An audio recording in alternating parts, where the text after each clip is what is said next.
Bonsoir Karine, bonsoir Karine Rachel, bonsoir Brigitte. Comment allez-vous? Bienvenue à ce live. Bonsoir Anaïs. Bienvenue à ce live. Je vais très bien. Bonsoir Anaïs.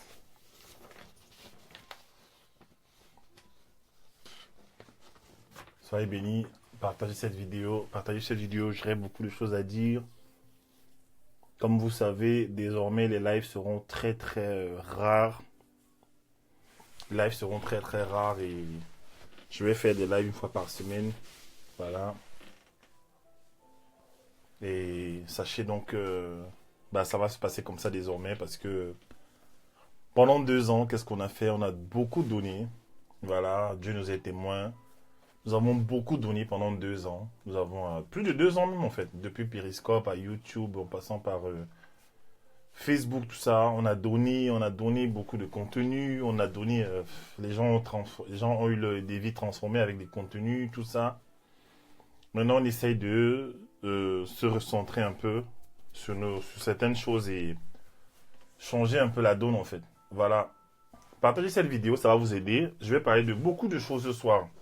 Étant donné que les vidéos vont devenir rares, attachez vos ceintures. Je vais parler de beaucoup de choses qui vont j'espère, vous parler, vous encourager, vous aider à passer à un autre niveau en fait. Voilà. Je vais parler de beaucoup de choses en fait. Voilà. Bonsoir Joseph, bonsoir Anne. J'attends que les gens se connectent. On va parler de quelque chose de très important ce soir. Pourquoi les 10 raisons pour lesquelles nous ne concrétisons pas nos projets. J'ai réfléchi dessus en fait. C'est une question qui revient souvent. C'est une question qui revient souvent. J'ai dit Seigneur, pourquoi est-ce que il y a des choses dans nos cœurs qui n'arrivent jamais. Il y a des rêves qui n'arrivent jamais. Quand je parle de projet, je veux parler de tout ce qui est rêve, vision quoi. Quand j'ai mis le mot projet, c'était pour que le plus grand nombre de personnes puissent comprendre en fait qu'ici je parlais de la vision du rêve en fait. Voilà. Mais il y a des gens qui ne sont pas habitués à ce qu'on appelle, qui ne connaissent pas la terminologie, le mot vision. Et donc, en fait, étant donné que je fais des vidéos parfois pour toucher, pour évangéliser, pour toucher le plus grand nombre de personnes, j'utilise le mot projet, en fait. Les projets, qu'est-ce que j'entends par projet? C'est tout ce que tu as dans ton cœur, en fait. Tes ambitions, tout ce que tu veux voir accompli, tout ce que tu veux accomplir, tout ce que tu vas atteindre, en fait, dans la vie. C'est quelque chose que tu as qui te tient à cœur. Ce sont ces choses, en fait. Ça peut être, c'est pas, te marier, ça peut être construire une maison, ça peut être assurer un avenir à tes enfants, acheter une maison à ta mère, ça peut être... il y a beaucoup de choses en fait. Il y a beaucoup de choses qu'on peut mettre dans la catégorie de projet.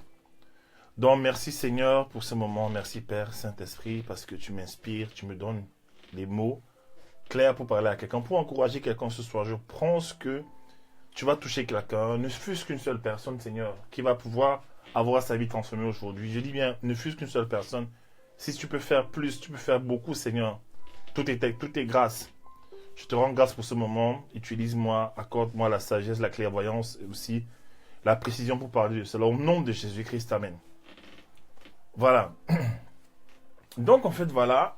Je vais parler, en fait, de 10 choses. Mais en réalité, il y a d'autres choses qui vont se rajouter. Mais je ne sais pas, avec le timing, je ne sais pas comment faire. Mais bon, on verra. L'abondance ne nuit pas, n'est-ce pas? Dit-on souvent. Donc, qu'est-ce qui amène nos projets à échouer? Qu'est-ce qui amène nos projets à échouer en fait? Qu'est-ce qui amène nos visions, nos projets, nos rêves à échouer? Qu'est-ce qui amène ça? Il y a beaucoup de choses. J'ai coaché beaucoup de gens en 2 ans et demi, 2 ans, 3 ans. J'ai posé des centaines de questions. J'ai causé avec des gens, même avec des grands frères, des mentors, tout ça. Le coach Darcy, le coach Thierry. J'ai observé un peu. Et j'ai compris qu'il y avait beaucoup de choses et c'était des principes en fait. Donc la première chose que je dirais, la première chose en fait qui amène nos projets à ne pas arriver à la manifestation, c'est tout simplement le manque de clarté ou de vision, le manque de clarté en fait. C'est-à-dire que tu as un projet, mais tu n'as pas la clarté par rapport à ça. Quand je parle de ça, je vais parler par exemple de... vous voyez, quand on veut construire une maison, ou alors quand on veut planter, quand l'agriculteur veut planter, il veut planter du maïs ou du manioc cette année, qu'est-ce qu'il va faire? Il va d'abord avoir un plan d'action. Il va se dire, ok, première étape, qu'est-ce que je fais? La terre, il faut que je la travaille en fait. Voilà. ce lave ne restera pas. La terre, il faut que je la travaille. Alors, il va passer le temps à faire quoi? À travailler la terre pendant des jours et des jours. Ils vont enlever des mauvaises herbes, des épines, des pierres. Ils vont enlever tout ce qui est mauvais, en fait. Vous voyez, c'est une étape, c'est une stratégie, en fait. Il n'est pas encore en train de planter, en fait. Donc, il va travailler la terre pendant plusieurs étapes comme ça, jusqu'à ce que la terre soit prête à recevoir maintenant la semence pour aller, bonsoir Delphine, pour aller à un autre niveau, en fait. Et c'est pareil pour les êtres humains. Qu'est-ce qui fait que nos projets n'arrivent pas, ne se manifestent pas? C'est parce que nous n'avons pas des plans d'action précis, en fait. C'est-à-dire, on ne sait pas où on va exactement à partir de quand. Je me souviens une prédication de T.D. Jakes. Il disait que les gens se fatiguent de tes projets quand il n'y a pas de chiffres, quand il n'y a pas d'horloge sur ton projet, en fait. Quand ton projet n'a pas une date d'expiration, alors une date d'achèvement, un dénouement, ça fatigue les gens. Pourquoi? Parce qu'on se dit, tiens, tu ressembles à une femme qui est enceinte depuis des années, mais qui n'accouche pas. Ça fatigue, en fait. Même la femme même qui est enceinte et qui n'accouche pas, elle se fatigue, en fait. Et la plupart des gens, c'est comme ça. Vous voulez faire des choses, mais vous ne savez pas quand est-ce que ces choses doivent arriver, en fait. Vous ne savez pas à partir de quand. Tu veux te marier, mais oui, mais quand? Je me souviens quand j'étais avec Joanna, on était fiancés, on était à l'église. Dieu nous avait montré qu'on allait se marier. Et on était là, on priait, Seigneur, montre-nous une date, donne-nous une date, Seigneur, donne-nous une date. Non, c'est pas à Dieu de nous donner une date pour notre mariage, en fait. Qu'est-ce que Dieu fait? Il nous connecte. Il nous connecte. Il nous connecte pour notre mariage. Il dit, tiens, je te rapproche de Joanna, je la fais parader devant toi. Vous vous mettez ensemble, en fait, parce que c'est ma volonté. Mais ce n'est pas Dieu de choisir la date de votre mariage, en fait. Donc, en fait, on avait un objectif, cette vision-là, mais on n'avait pas de date. Jusqu'à ce que, je ne sais pas qui nous a parlé, c'est un prophète qui nous a dit, mais vous vous mariez quand? On ne sait pas. Non, non, mais vous devez savoir. Et c'est le jour maintenant, bonsoir, c'est le jour maintenant où j'ai mis une date. J'ai dit, ok, on se marie le 25, on avait dit le 25 juillet, on se marie le 25 juin, je crois. Maintenant, c'est à partir de la date là qu'on avait posée, Joanna et moi, que le Seigneur est venu maintenant réajuster ça, et on s'est marié finalement le 17 et le 18 juillet, en fait. 17 juillet pour la mairie et 18 juillet pour l'église, en fait. Vous voyez ça? Mais à la base, en fait, on allait tourner en rond à l'église. On allait tourner en rond à l'église, tourner en rond, être là, comme beaucoup de gens, ils ne savent pas quand ils vont se marier, ils sont souvent fiancés. Et ne jamais se marier, on fait, ouais, ça, la précision. Il y a des gens qui me disent, coach, je vais réussir. J'ai dit, ok, tu veux réussir dans quel domaine? Là, je ne sais pas. Comment ça, tu ne sais pas? Quels sont tes talents? Oh, je ne sais pas. Tu veux être quoi? Je veux être politicien, je veux être homme d'affaires, oui, mais quand? En quelle année tu veux l'être? En fait, tu veux commencer comment? Tu veux vendre quoi, d'accord? Tu veux être un homme d'affaires, d'accord? Un homme d'affaires, il vend des choses. Il vend des produits et des services. Il vend des prestations, ok. Tu veux un homme d'affaires, tu vends quoi? Qu'est-ce que tu as de spécial que tu peux vendre? Je ne sais pas, donc il faut encore trouver ce que tu vas vendre. Donc, moi-même, en fait, qui suis censé t'aider, pardon, je suis perdu. Pourquoi? Parce que ton objectif, en fait, n'est pas clair. Ton truc n'est pas clair, en fait. Tu manques de clarté. Bonsoir, coach Thierry. Tu manques de clarté. C'est pourquoi parfois vous vous retrouvez devant des hommes d'affaires, des business angels, les gens qui sont des sponsors, qui ont beaucoup d'argent, mais ils n'arrivent pas à vous aider, en fait, parce que votre objectif n'est pas clair. Le business plan n'est pas là. Rien n'est ficelé. Tout est dans votre tête, en fait. En fait, ton objectif n'est qu'un souhait. Vous allez voir qu'en marketing, en business, on parle beaucoup de la méthode SMART, c'est-à-dire que ton objectif doit être spécifique et simple. D'accord? Tu dois avoir des buts sûrs. Moi, ça a changé ma vie. Hein. Avant, je faisais des choses au hasard. Mais j'ai compris, en fait, que même Dieu veut que tu aies des buts sur 1 an, 2 ans, des objectifs à long terme. Il veut que tu aies des objectifs à court terme. Que tu aies des objectifs à moyen terme, en fait. Et chaque objectif te permet à chaque fois, lorsque tu l'as atteint, de faire un bilan et de te projeter encore dans le futur. Donc, en fait, tu peux être là, tu veux des grandes choses, mais ça n'arrive jamais. Bonsoir, Edem, ça n'arrive jamais. Pourquoi? Parce que ce n'est pas clair, Même quand tu racontes tes choses aux gens, on a l'impression parfois que tu es embrouillé, en fait. Moi, je connais des gens comme ça. Tu vois, aujourd'hui, tu fais ça. Demain, tu fais ceci. Demain, tu fais cela. On dit que c'est le marketing qui marche, tu es là. On dit que c'est la vente qui marche, tu es là. On dit que c'est, je sais pas, les chaussures qui marchent, tu es là. Partout, tu es là. Tu essaies de faire tout. Et tu ne maîtrises rien, en fait. Tu ne maîtrises rien. C'est ça qui embrouille les gens. Quand quelqu'un te demande, si par exemple Bill Gates arrive aujourd'hui et te dit, qu'est-ce que tu veux, fiston? Tu veux l'argent, ok, pourquoi faire? Montre-moi ton plan sur 6 mois.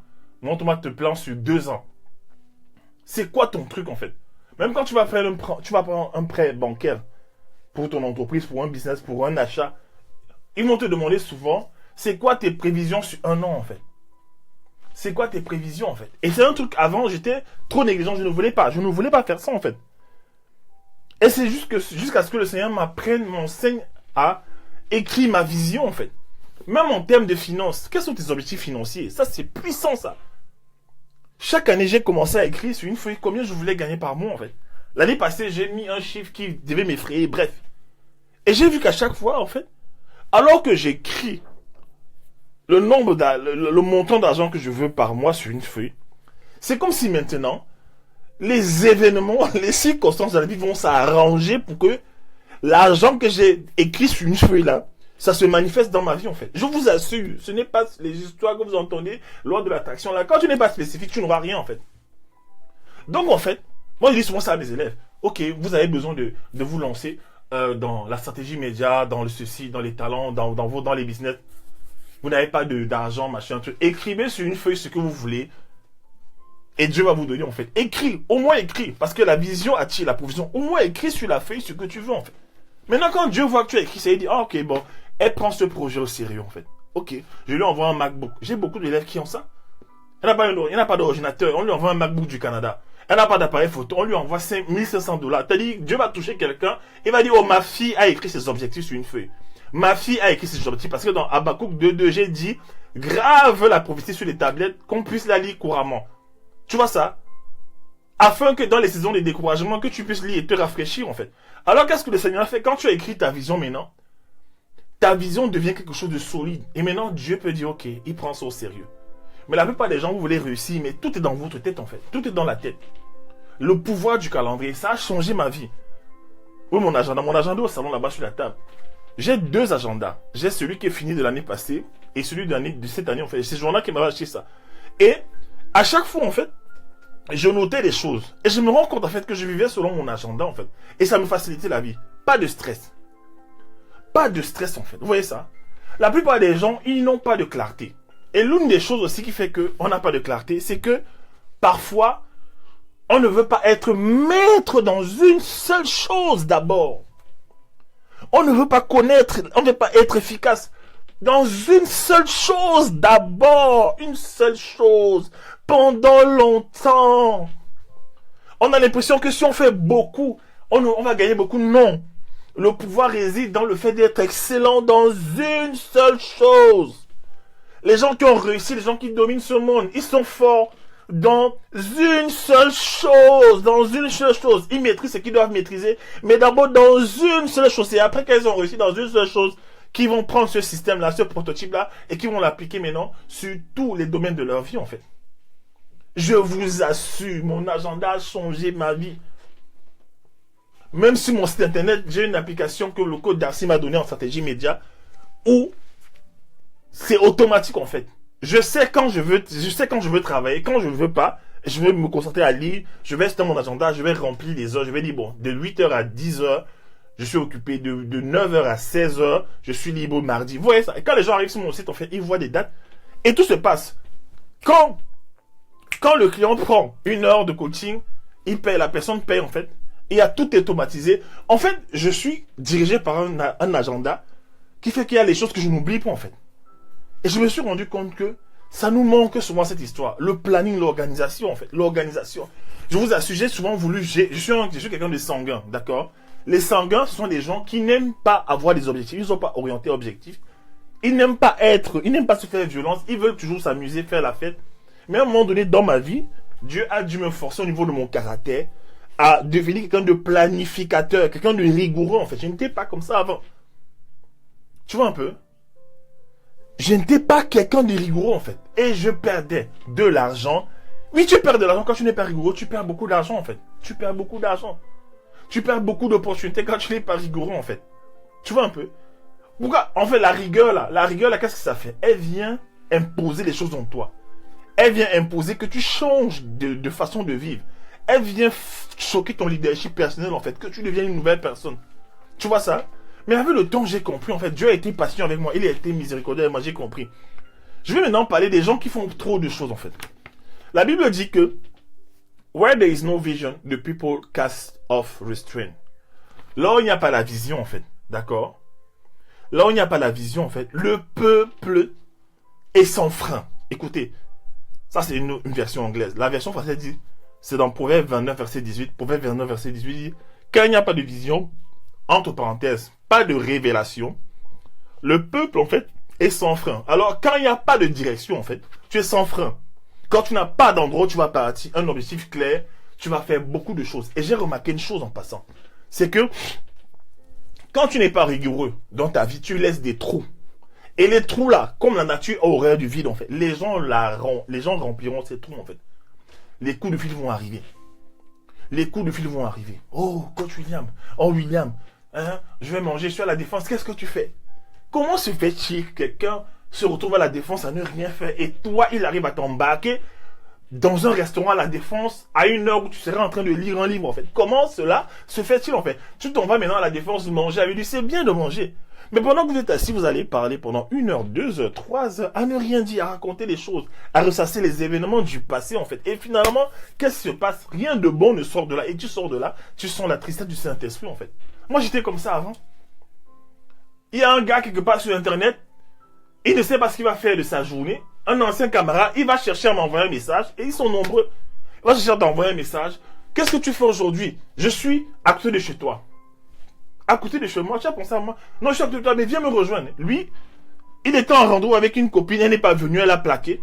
Toi maintenant, tu viens boucher le trou, en fait. Vous voyez ça? Les faux trucs. Les faux trucs. Tu t'en vas enthousiaste, tu dis, non, je vais voir le gars, on va causer. Après, ben, quand sa copine arrive, la copine qui l'a plaqué d'abord, qui n'est pas venue à l'heure, quand elle arrive maintenant, tu sens que tu gênes. Finalement, qu'est-ce qui se passe? On a utilisé ton temps parce que tu n'étais pas focus sur ton temps, on a utilisé ton temps pour boucher un autre trou et ils continuent dans leur truc, en fait. Tu vois un peu? Tu peux avoir une vie, comme Michel dit, emportée par le vent. Tu vois un peu? Il y a ce principe-là de ne pas maîtriser quelque chose. Tu vois un peu? Tu veux tout faire. Tu es partout. Il faut apprendre à être focalisé. Et je me rends compte que ma vie au Mozambique m'a enseigné ça. J'ai passé 2 Noëls pendant 2 ans au Mozambique sans aller dans une famille faire la fête. J'étais dans mon appartement avec personne.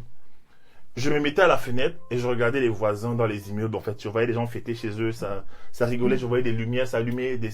J'avais des grands immeubles en face de moi. J'étais seul, en fait. C'était dur. Parce que je n'étais pas habitué à ça. Parce que à chaque fois en Noël, j'étais toujours à la famille, en fait. Et ça a déposé en moi cette envie de me retirer souvent. Cette envie d'être seul. D'être seul. Et lorsque tu es seul, tu penses à beaucoup de choses. Tu penses à ta vie, en fait. Tu penses à ta vie, en fait. Maintenant, la deuxième chose qui emmène le manque qui nous amène à ne pas atteindre nos objectifs, la deuxième raison, hein, c'est une raison qui découle de la première. C'est le manque de discipline, en fait, le manque de discipline.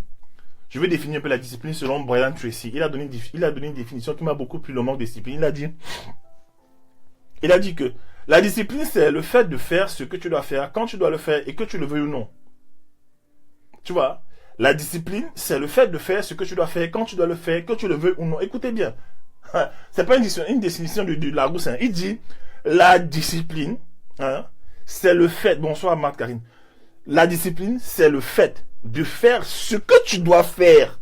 Écoute. La discipline, c'est de faire ce que tu dois faire quand tu dois le faire, que tu le veuilles ou non. Je me souviens, récemment, je dors et j'entends comme si je suis au ciel, en fait, et j'entends la voix. Je sais que c'est Dieu qui parlait. La Bible nous parle de la Trinité, en fait, du Père, le Fils et le Saint-Esprit. Ils sont 3. Parfois, ils siègent, en fait. Ils siègent, en fait, pour établir des choses sur la terre, en fait. Donc, ils se parlent entre eux. Et j'entends une voix qui dit, il est devenu rigoureux. Il est devenu rigoureux, en fait. Il est devenu rigoureux, en fait. Et à partir de quand, en fait, j'ai entendu cette voix? J'ai entendu cette voix quand j'avais décidé que lorsque je me souviens que je dois accomplir une tâche, que je ne la remets pas à demain. D'accord? Donc, en fait, peu importe ce qui doit arriver, je vais la faire. Et parfois, je vais au lit, je suis fatigué. Mais j'ai cette joie, en fait, d'avoir fait ce que je devais faire, en fait. Et je me rends compte qu'en termes de productivité, en termes de finances, mais après, ça me fait gagner beaucoup, en fait. Tu vois? Il y a ça, parfois dans ton cerveau, quand tu as des tâches que tu n'as pas accomplies, parfois dans ton cerveau, ça clique, tu te souviens de ça, ça revient, en fait. Et c'était mon fardeau pendant les années, en fait. Je vais aller dormir avec un projet qui cogne dans ma tête. Je me suis dit, non, c'est pas possible. Je me suis dit, depuis l'année passée, 2017, 2018, je ne veux plus de ça dans ma vie, en fait.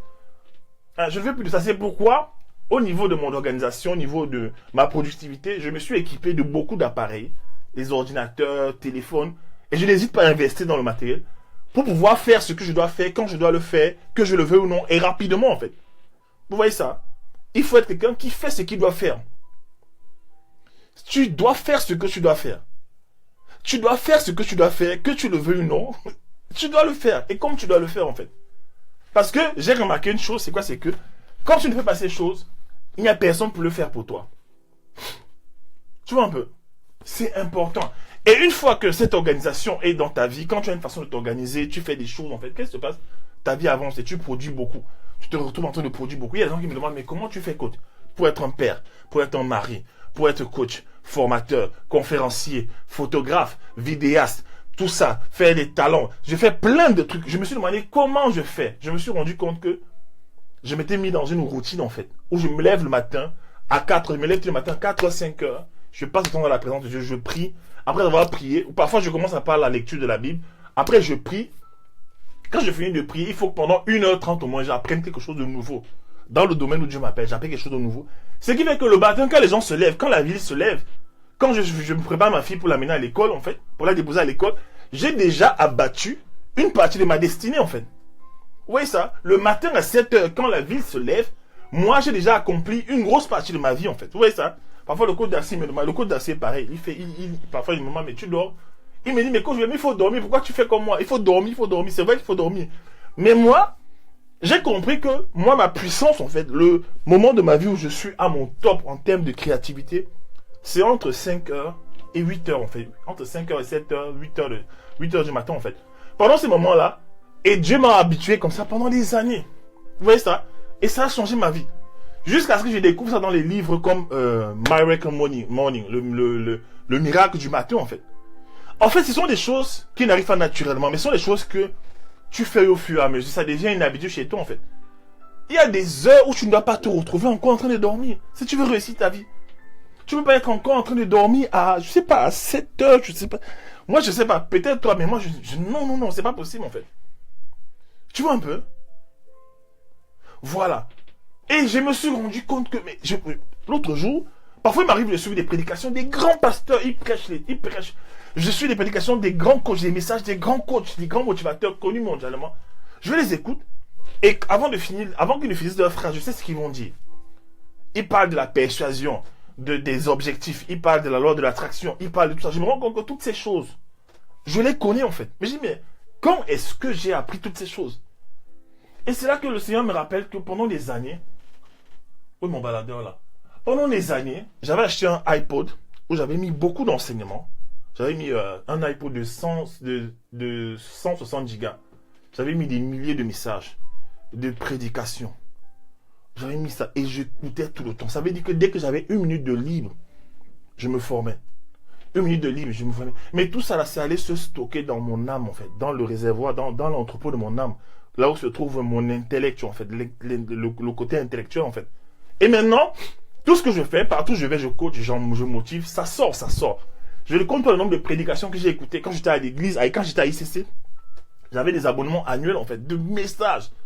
J'avais toutes sortes de messages sur la Sainte Seine, sur le sang de Jésus, sur l'huile, l'onction, sur la guérison, sur la vision, sur la destinée. J'avais toutes sortes. J'ai écouté plein de messages en fait.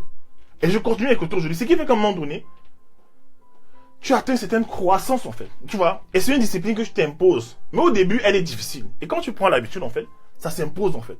Et c'est là maintenant que quand les grands projets arrivent dans ta vie, tu arrives à les accueillir. Tu arrives à les porter. Lorsqu'on te dit, quand le coach d'Assis te dit, allez, on va en Martinique, ben, tu es capable de partir en Martinique. Émotionnellement, tu es solide. Tu es capable de partir en Côte d'Ivoire. Tu vois, tu peux faire ces choses en fait. Le problème, c'est que les gens manquent de discipline. Ouais, ça. Et une des choses aussi qui amène la distraction dans les disciplines, la discipline, c'est les distractions en fait. Il y a des choses qui nous distraient. Je dis souvent, la télé, les novellas, les séries en fait. Les gens regardent beaucoup de séries. Tu vois, ça perd beaucoup de temps. Regardez, je vous parle beaucoup de films ces jours-ci. Vous savez pourquoi je vous parle des films? Parce que j'avais demandé au Seigneur que je suis un motivateur. Je sens que je me pousse beaucoup à motiver les gens, à parler à des foules. Je me retrouve de plus en plus devant les gens, devant les scènes en fait. Et j'aimerais parler librement en fait. Et j'aimerais raconter des histoires. Et j'ai demandé au Saint-Esprit, mais comment est-ce que je fais je suis allé sur Amazon pour chercher des livres, en fait, qui allaient me raconter des histoires. Mais je ne trouvais pas des livres, en fait, qui parlent des histoires motivationnelles. Alors, je demandé à Dieu, mais Seigneur, je fais comment? Et Dieu m'a dit, mais tu as une carte d'abonnement, tu as une carte UGC. Tu as une carte UGC, tu vas au cinéma. Il m'a dit, commence à regarder des films qui sont engagés. Commence à regarder des films qui correspondent à ton appel. C'est-à-dire que tous les films qui correspondent à la force, au leadership, à la destinée, au talent, au rêve, à l'ambition, quand quelqu'un doit se battre pour réussir ses rêves, tous ces films-là, je les regarde en fait. Et ça fait quoi? Ça me donne des histoires, j'apprends. Lorsque je regarde des séries, il y a une série que je regarde, Windex, c'est une série angolaise. Je regarde ça en portugais parce que je parle portugais. C'est quoi? Pour augmenter encore mon niveau en portugais. Lorsque je regarde une série, lorsqu'il m'arrive de regarder une série, c'est en anglais. Ouais, ça. Netflix, je regarde quoi? J'ai regardé l'histoire de Pablo Escobar. Je voulais comprendre en fait, c'est quoi la tête de ce monsieur? Qu'est-ce qu'il avait dans la tête en fait? Je voulais comprendre. Je fais d'une pierre deux coups en fait. C'est-à-dire, je suis dans la productivité en fait. Tu vois un peu. Je regarde les documentaires sur Netflix, Allen Iverson, tous ces gens, je regarde, et je me rends compte qu'à chaque fois je grandis. Et quand je veux parler aux gens, tout ça, ça sort, parce que le Saint-Esprit utilise tout ce que j'ai déposé en moi. Oui, ça, la discipline en fait. La discipline va même jusqu'à ce que tu regardes. Tu choisis de ne pas regarder un film qui est trop dénudé, au profit d'un film où tu vas apprendre quelque chose. Si on te sort un film sur Fidel Castro, une biographie, tu as intérêt à connaître en fait c'est quoi Fidel Castro. On te parlera forcément de l'histoire de Cuba, de l'histoire de son pays. On te parlera forcément de Che Guevara. Tu as besoin de connaître ces gens, ces personnages en fait. Tu vois ça? Voilà. Il y a le dernier film que j'ai vu hier. C'est un puissant film basé sur une histoire vraie. Molly Bloom en fait, la fille de comment on appelle ça? Le grand jeu. La fille qui, juste pour se venger de son père qui a trompé sa mère parce qu'elle était en colère, elle a commencé à réussir, mais elle dominait les hommes dans la vie. Elle est devenue millionnaire. Voilà des histoires comme ça qui, à la fin, son père fait une thérapie avec elle, il lui explique en fait pourquoi est-ce qu'elle fait ce qu'elle fait en fait. Et tu te rends compte que waouh, c'est profond. Et ça me fait apprendre beaucoup de choses sur les blessures émotionnelles. Vous voyez ça? La discipline en fait. La discipline. Pourquoi? Parce que j'ai une vision. Tu vois? La troisième chose aussi qui amène les gens à ne pas réaliser leur projet, je vous assure, c'est la paresse. Oh là là, la paresse. Voilà ça maintenant. Je vais vous parler de ça. Chaque fois que je poste les statuts dessus, les gens sont fatigués parce qu'ils sont concernés. Moi, j'étais un paresseux, je vais vous expliquer. Quand je suis arrivé en France, je n'étais pas habitué au rythme des Français. C'est-à-dire, j'allais dans les métros avec ma cousine, tout ça, avec ma nièce. Ça allait vite en fait. Il fallait toujours courir partout. Je ne comprenais pas pourquoi les gens couraient partout. Parce que en Afrique, c'était un peu plus lent. Tu prends ton temps, voilà, tu n'as pas. Tu vois un peu. Et donc, en fait, j'étais en BTS première année. Et j'avais souvent des après-midi, parfois, j'avais des semaines où je n'avais pas cours en fait. Ou alors, je n'avais pas cours les après-midi. Et qu'est-ce qui se passe? Je passais mon temps à dormir. Et ça ne plaisait pas à Dieu en fait. Je ne sais pas pourquoi. Tu dors dans la journée, tu te reposes, mais tu as mal au cœur. Tu vois un peu? Je me sentais un genre. Et je passais mon temps à dormir. Et ça ne glorifiait pas Dieu. Je sentais que ça ne glorifiait pas Dieu. N'aimait pas ça en fait. Et je sentais que dans ma vie, je n'avançais pas. J'étais juste un étudiant. Pourtant, Dieu voulait, il m'avait déjà montré en fait un rêve où j'étais dans une bibliothèque et je lisais beaucoup en fait.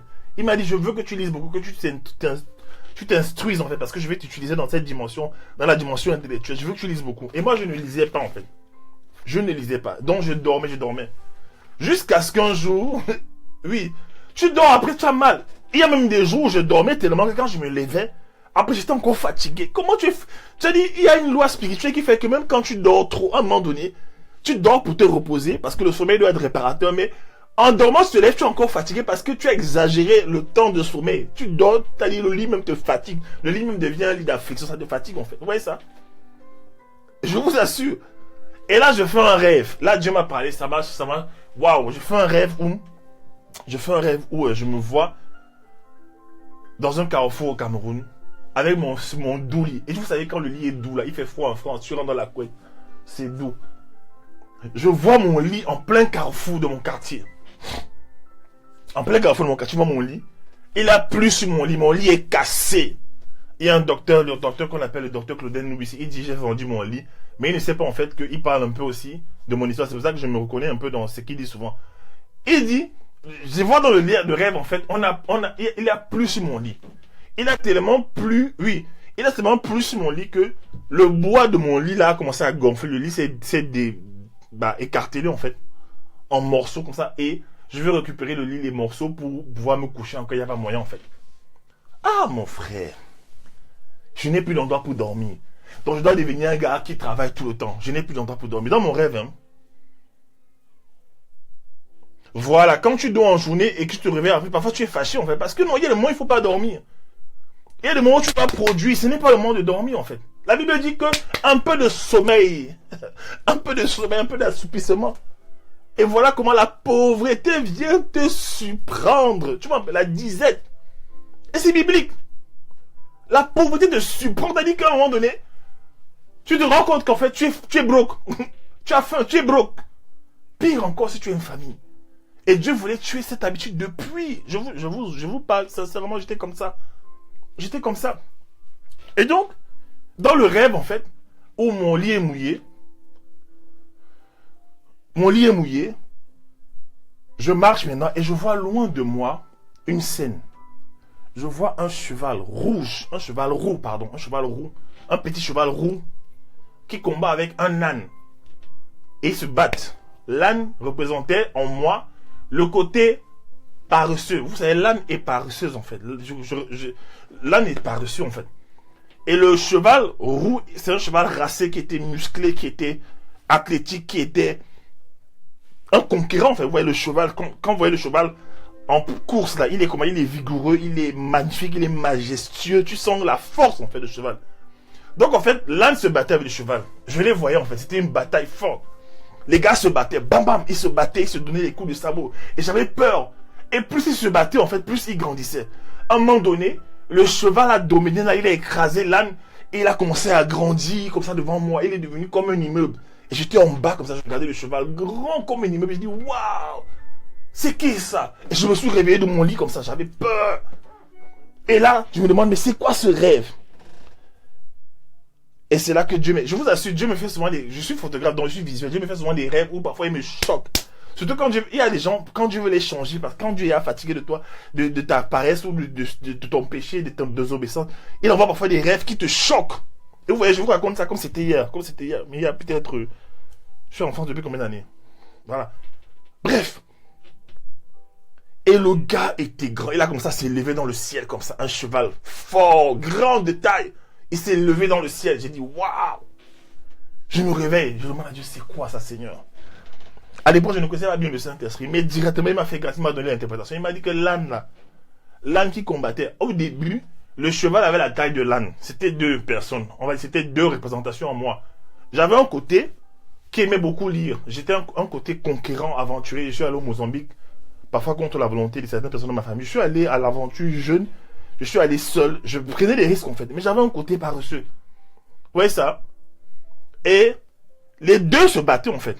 Et l'âne qui représentait, l'âne, pourquoi l'âne avance, il faut le fouetter. Vous êtes d'accord avec mon nom? L'âne, pour qu'il avance, il faut le fouetter. Il avance, il est têtu. Donc en fait, le côté paresseux en moi a rétréci. Et l'homme vigoureux est né. C'est là que dans ma vie, je me suis retrouvé en train de faire des choses, my God. Je faisais plein de choses. Je lisais.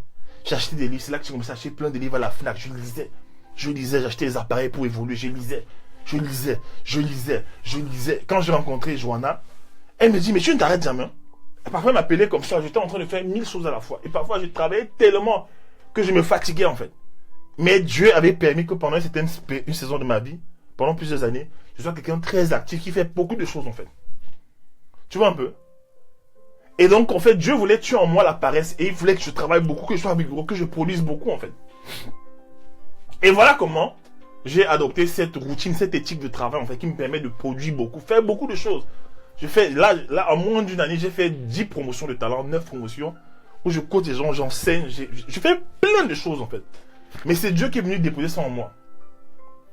Pardon. La Bible dit que Dieu donne la vigueur à celui qui est en défaillance. Tu vois, Dieu donne la vigueur à celui qui est en défaillance. Quand tu sens que tu es quelqu'un de paresseux, n'aie pas honte. Moi, Dieu m'a forcé. Mais quand tu sais que tu es quelqu'un, tu es un peu paresseux. Parce que la paresse a un impact direct sur ton chiffre d'affaires. La paresse a un impact direct sur ta capacité à produire, à nourrir ta famille. Surtout quand tu es le genre de personne, tu te rapproches de plus en plus de l'âge du mariage, c'est pas bon. Ça peut même être déterminant si tu vas rester single ou si tu vas te marier en fait. Parce que de plus en plus, les gens n'aiment pas les femmes paresseuses. Et les femmes ont horreur des gars paresseux. Les femmes, je connais des gars beaux gosses que la go a barré. Elle te dit, mon frère, le gars est trop paresseux, mon frère. Mon frère. Tout le temps, le gars, il dort, mon frère. C'est quoi ça, mon frère? Je me marie avec un gars qui dort, il est beau, mais on mange la beauté là. On mange ça. On mange la beauté. Oui, il y a les filles qui te disent ça, des vraies filles. Elle te dit que mon frère, tout le gars est trop paresseux, mon frère. Tout le temps en train de dormir. Un peu, il dort, un peu. C'est quoi? Hein? Un peu de sommeil. Je vais pas vite des brocs. Un peu, il dort. Hein? Il est mignon, il est grand, il est costaud, il a des abdos, tout ça, des pectoraux vives. Hein? Mais non, il est trop paresseux, j'ai peur. On va manger quoi? Mais oui, il y a des filles qui vous ont rejeté dans la vie, vous les garçons, parce que vous êtes paresseux. Je vous dis la vérité. Mon ami, ce que la femme recherche, en fait, c'est un homme. Hein. Écoutez, j'ai pas envie d'entendre le message du mariage maintenant. On verra ça une autre fois. En fait, ce que la femme recherche, en fait, la femme recherche en l'homme, en fait, en réalité, un leader. Un leader. Quelqu'un qui a des rêves, qui a des objectifs et qui se bat. Les femmes aiment ça. Hein. Ça dépasse tout ça. La femme peut faire, même si tu as les mains dures là, comme un frappeur de parpaing là, même si tu as les mains, tu vois les gens qui travaillent dans les chantiers là, les maçons, ils ont les mains dures. La femme préfère que tu aies les mains dures et après quand il y aura l'argent, on va t'amener faire les pédicures, les manicures, tout ça. On va changer tes mains en fait. Si tu avais les mains raboteuses là, on va huiler ça, on va rendre ça mou. Comme ça, tu vas devenir romantique en fait. La femme sont... Écoutez, les femmes sont fatiguées des hommes. Hein? On ne mange pas la beauté, c'est si on ne mange pas la beauté, on a besoin de la vision et d'une vraie structure. En tout cas, moi je regarde pas le physique. Hein? Je te dis, voilà. Tu es là, hein? Les sœurs sont devenues dures. Les sœurs sont dures. Elles sont charnelles, maternelles. Non, elles sont pas charnelles. La femme, le besoin de la femme, c'est la sécurité, mon ami. Vous allez manger, quand vous allez manger les versets bibliques, ma très chère, il est dit dans la parole que, ainsi c'est là l'Éternel. Non. La gloire, tu es là, vous êtes broke. Tu dis à la femme, non, la gloire de la seconde maison sera plus grande que celle de la première. Mais la go veut voir le frigo rempli. Tes versets, là, ça la fatigue, en fait. Les femmes ne sont pas comme ça. Hein. Nous, les hommes, nous, on est aventuriers. On peut fonctionner avec un pain sardine dans le frigo, avec une bouteille d'eau. Hein, pendant 2 semaines, on regarde la télé, on dort. La femme n'est pas comme ça, mon ami. Tu vois un peu? Dans la paresse, là, ça dérange. Hein? Voilà. Et en plus, Les Brown a dit, quand tu as l'argent, regarde, écoutez bien, j'ai découvert ça. En fait, j'ai découvert ça. J'ai observé les gens. Quand tu as l'argent, j'ai vu ça chez les hommes. Quand tu as l'argent, les femmes commencent à trouver des trucs beaux en toi. Tu vas quelque part, on t'appelle, on te reconnaît, on prend les clés de ta voiture, on garde ta voiture. Hein? Monsieur, elle dit, hey, le gars, il peut avoir hein? Non, mais je vous dis la vérité, arrêtez les histoires là, je vous dis. Il peut avoir un peu, il peut, hein? Quand tu es là, tu es mignon seulement là. Hein? Bref. Je vais pas rentrer dans ça. On va aller. Voilà. Jim Rohn dit ceci. Ah là là. D'abord par rapport à la paresse, tu as de grands projets. Mais la taille de tes projets te fatigue. Quand tu regardes le prix à payer, c'est ça qui effraie les gens. Le prix à payer, ça fatigue les hommes. Le prix à payer. Je vais être un grand avocat. Oh là là, les études. Est-ce que les livres vont me laisser tranquille? Les livres, coach. Les livres, en plus, ça coûte 70 € un seul livre. Je vais être un expert en marketing. Oh, les formations. Formation de 2000 €, 3000 €. Ouf, stratégie média. Ouh, Côte d'Arcy. Ouh, je vais faire comment? Ouh, la vie est dure. La paresse. Où est ça? Et après, vous voulez que les femmes vous respectent? Non. La femme respecte un homme. Je vous dis, vous les hommes qui me regardent. Même quand tu es broke. Ma femme m'a dit un jour, elle m'a dit, avant de te marier, je t'avais observé. Tu remplissais tous les critères. Sinon, je ne dirais pas avec toi. Je dis, comment ça? Elle me disait, tu étais toujours en train de travailler. toujours en train de lire. J'ai dit, hey, le gars, si on va aller loin, forcément. Si au début, comme ça, il est toujours en train de lire, se former, tout ça, on va aller loin. Et c'était pas trompé, mon ami. Parfois, vous faites peur aux femmes, elles ne vous disent pas. Elles fuient parce qu'elles ont peur. Hein? Elles ont peur de vous. Elles ont peur de vous. Oui. Les huissiers vont venir, je vous chercher, vous sortir, vous mettre dans la rue. Elles ont peur de vous. Encore, si c'est une fille qui a vécu certaines situations émotionnelles difficiles par rapport à la pauvreté dans la vie. Les gars sont où? Voilà. Laissez-moi vous parler. Hein? Il faut travailler, je ne te dis pas. Moi, je me suis marié, je n'avais pas de travail. Dieu m'a demandé de me marier, mais j'avais la vision, mon ami. J'avais la vision, je n'avais pas grand-chose, mais j'avais la vision. J'avais la vision. C'est pour ça que j'ai dit souvent, gars, je disais l'autre jour à Toulouse à ma femme et à quelqu'un d'autre, je disais, cherchons notre argent. Oui, cherchons notre argent. Oui, battons-nous, cherchons notre argent. Hein? Cherchons notre argent. Hein, qui est d'accord avec moi? Tu es d'accord avec moi? Tu dis yes. Tu es d'accord avec moi? Tu dis yes. Jim Rohn a dit ceci. Jim Rohn a dit ceci. Ça m'a tellement marqué. J'ai noté ça ici aujourd'hui, quand je méditais. Il a dit, don't wish life was easy. Wish you were better. Tu vois? Il dit, don't wish life was easy. Wish you were better. Jim Rohn. Il dit quoi? Ne souhaite pas que la vie soit facile pour toi. Il souhaite que tu sois meilleur. Comme ça, quand la vie arrive avec ses difficultés, toi, tu domines. Tu survoles, en fait, comme un aigle. Tu trouves du chemin, quelles que soient les stratégies. Tu t'adaptes, en fait. Un homme qui passe son temps à se former, à s'équiper, à se former dans les nouvelles technologies, dans tout ce qui se fait de nouveau, dans tout. Quand la vie arrive à ces difficultés, le gars traverse. Tu vois? Les beaux palais, c'est bon. Les gars, ils doivent se lever et bâtir. C'est ça. C'est ça. Parfois, ma femme me regarde et dit que non. Elle me dit, tiens. Elle me regarde et me dit, tiens. Toi, alors, tu es un vrai bami. Ma femme me regarde et me dit que toi, tu es un vrai bami. Les bamis, c'est quoi? Les bamis au Cameroun, on dit souvent, les bamis, c'est des gens, on va dire, c'est les juifs de l'Ouest qui sont toujours en train de voir les opportunités partout. Parfois, je cause avec ma femme, je lui montre les opportunités dans des choses bêtes parfois. Je lui dis, mais tu vois, avec ça, on peut se faire de l'argent, tu fais. Elle dit que, tiens, j'ai épousé un bami. Toi, alors, non. Je dis oui. Elle dit que non. Toujours en train de réfléchir les stratégies. Les stratégies, en fait. Les stratégies. Ça rassure un homme. Ça rassure une femme, en fait. Vous voyez ça? Marcelo Tunazi dit, tu n'as pas d'argent, faut pas fiancer une fille pour faire 5 ans. Voilà. Les stratégies. Merci, Matt, car je vais te donner la piste. Après, je vais te montrer ce que c'est. Bref, voilà. Même quand tu vas au cinéma, tu regardes des films, les héros là. Quand le gars sort comme ça de sa voiture, il marche avec assurance. Il marche avec assurance. Il y a des situations, le gars contrôle. Hein, il gère les situations. Tu apprécies ça, tu admires ça. Mais c'est comme ça, en fait. C'est comme ça, les êtres humains. Hein? Voilà. C'est ça. La Bible dit dans le Proverbe 21. Oui. Proverbe 21, verset 25. La Bible dit dans le Proverbe 21, verset 25. Je vais vous dire un truc qui va vous faire rire. Les désirs du paresseux le tuent. Parce que ses mains refusent de travailler. Oh là là. Le paresseux, il a des grands projets, Seigneur. Il veut construire. Mais est-ce que la paresse va le laisser alors? Est-ce que la paresse va le laisser? Il veut avoir des maisons, il veut avoir des voitures, des trucs, des projets. Mais est-ce que la paresse, on dit qu'il a des désirs qui le fatiguent. Il veut porter Weston, Il va sur Internet, il y a les soldes, mais Weston ne solde pas.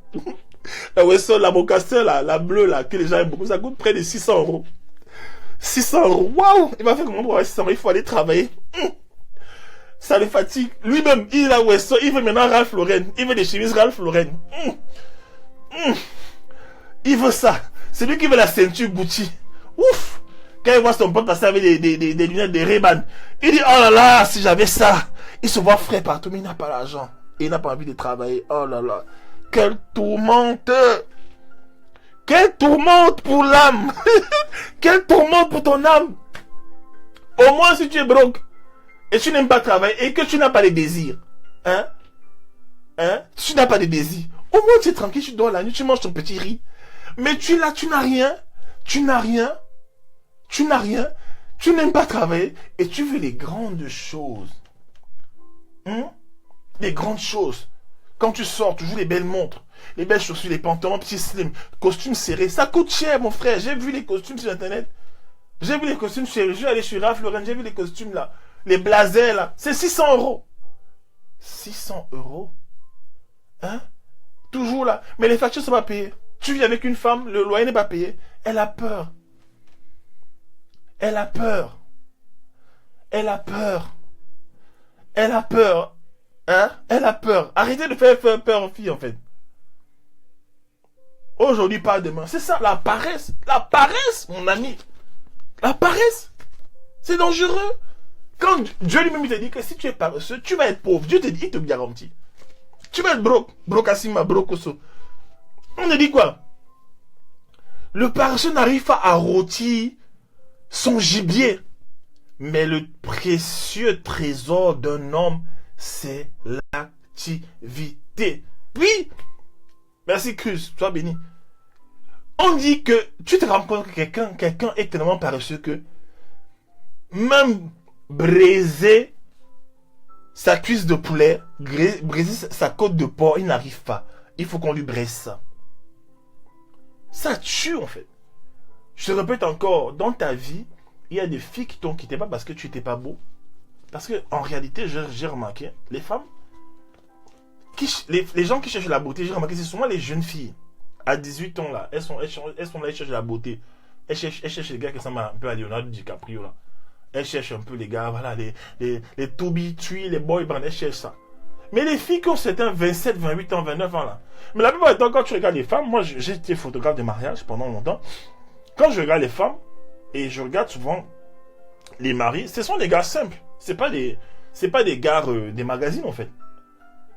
Hein? Oui, c'est pas des gars des magazines. Non, j'ai remarqué, les filles n'épousent pas. Les filles que vous voyez souvent trop jolies sur Internet là, elles n'épousent pas toujours les gars des magazines. Elles épousent souvent des gars responsables. Elles épousent souvent des gars responsables. Hein? D'autres c'est frileux. Oui. Tu vois ça? Et la femme aussi, il y a des femmes paresseuses aussi en fait. Paresseuses, voilà. Oui. Donc nous les hommes cherchons notre argent. Hein, Brice? Hein? Toi voilà, tu es jeune, tu as sorti ton livre. Brice a écrit un livre. Hein? Le livre bleu. Hein? Voilà, il parle de ça tout le temps. Achetez son livre. Voilà. Brice, donne-nous le titre de ton livre ici là. Voilà un jeune Camerounais. Il fait du marketing. Il a écrit un livre à son jeune âge. Il a raconté son histoire. Et il est en train de changer sa vie en fait. Vous voyez ça? Hein? Quand il va chercher à se marier, ce serait pas difficile. Il va dire, bon écoute, bonjour. Moi c'est Brice Comgam. Oui, je suis auteur. Je suis auteur best-seller sur Amazon. Ouais. Elle va le voir un peu différemment. Je ne suis pas en train d'encourager le matérialisme. Attention, attention. Attention. Mais je dis, les femmes aiment les gars qui rassurent. Les femmes aiment les gars qui rassurent en fait. Hein? Les femmes aiment les gars qui rassurent. Voilà. Elles aiment les gars qui rassurent. Tu causes avec une fille au quartier, au Carrefour pendant 7 heures de temps. Elle a faim. Même un petit truc, un petit sandwich, tu n'as pas. Vous faites qu'elle parle, mon frère. À un moment donné, même elle devient nerveuse. Après, elle part. Elle ne revient plus jamais. Eva. Il ne revient plus jamais. Les filles sont comme ça. Matérialisées, mais pas. Non, elle a eu peur. Du doigt pointé à la main tendue. Achetez son livre. Achetez son livre en fait. Voilà, disponible sur Amazon. Balance-nous le lien là. Balance-nous le lien, Brice. Balance-nous le lien là. Les gens t'achètent ce livre là. Voilà. Vous voyez ça? Achetez son livre. Un jeune, il a son livre, il est au Cameroun, mon gars. Bref. Quatrième chose qui amène... Bon, on va laisser un peu les paresseux, la paresse. Quatrième chose en fait qui amène les projets à pas marcher. Voilà, et aussi Michel qui a créé son livre. Michel, ma coachée, je l'ai formée, c'est ma mentorée. Voilà, elle a écrit son livre en fait. Michel, balance-nous aussi le lien de ton livre là. Hein? Je crois qu'il est en Kindle. Voilà, balancez, achetez les livres, achetez les livres. Quatrième chose, les mauvaises associations. Mauvaises associations. Achetez-moi le livre de Michel et le livre de Brice, si vous voulez acheter ça. Mauvaise association. Mauvaise relation. Dans ta vie, Parfois, tes projets ne marchent pas. Pourquoi? Parce que tu intègres les mauvaises personnes dans ta vie, d'accord? Vous là qui aimez trop les amis. Voilà. Vous là qui aimez trop les amis, en fait. Vous aimez trop les amis. Trop les amis. Tout. Ah, ma pote. Ah, mon pote. Les amis, là. Les relations coûtent cher. Les relations coûtent sur le plan émotionnel. Les relations coûtent sur le plan physique. Et les relations coûtent sur le plan financier, en fait. Tu ne peux pas avoir beaucoup d'amis et ne pas dépenser de l'argent. Tu ne peux pas avoir beaucoup d'amis et ne pas avoir les maux de tête souvent émotionnellement. Donc, il faut bien choisir. Voilà. Il faut bien choisir. Il faut bien choisir, s'il vous plaît. Vous voyez ça? Dans ta vie, il y a les lots. Il y a les lots. Il y a des gens, juste parce qu'ils sont dans ta vie, Dieu ne te bénit pas. Il faut les identifier. Il y a des gens, juste parce qu'ils sont localisés dans ta vie, Dieu ne fait rien d'autre. Pourquoi? Parce que Dieu a peur du gaspillage. Dieu a peur que lorsque il t'élève, en fait, maintenant il commence à t'apprécier. Pourquoi? Parce que Dieu préfère que les gens t'apprécient pendant les années de galère. Dieu préfère que les gens t'apprécient quand tu n'as rien. Comme ça, tu pourras maintenant savoir avec qui tu vas marcher quand tu auras beaucoup. Parce que la réussite, comme le pasteur Yvan Caston disait, t'attire beaucoup de faux amis. Et beaucoup de vrais ennemis. Beaucoup de faux amis, ça va t'attirer. Quand tu as l'argent, tu es l'ami de tout le monde. Quand tu as l'argent, tu es l'ami de tout le monde. Tu es l'ami de tout le monde. Tu vois un peu? Et les lots là, voilà, les lots, voilà. Et aussi maintenant dans la vie, dans tes relations, il y a les lots, il y a les Jonas.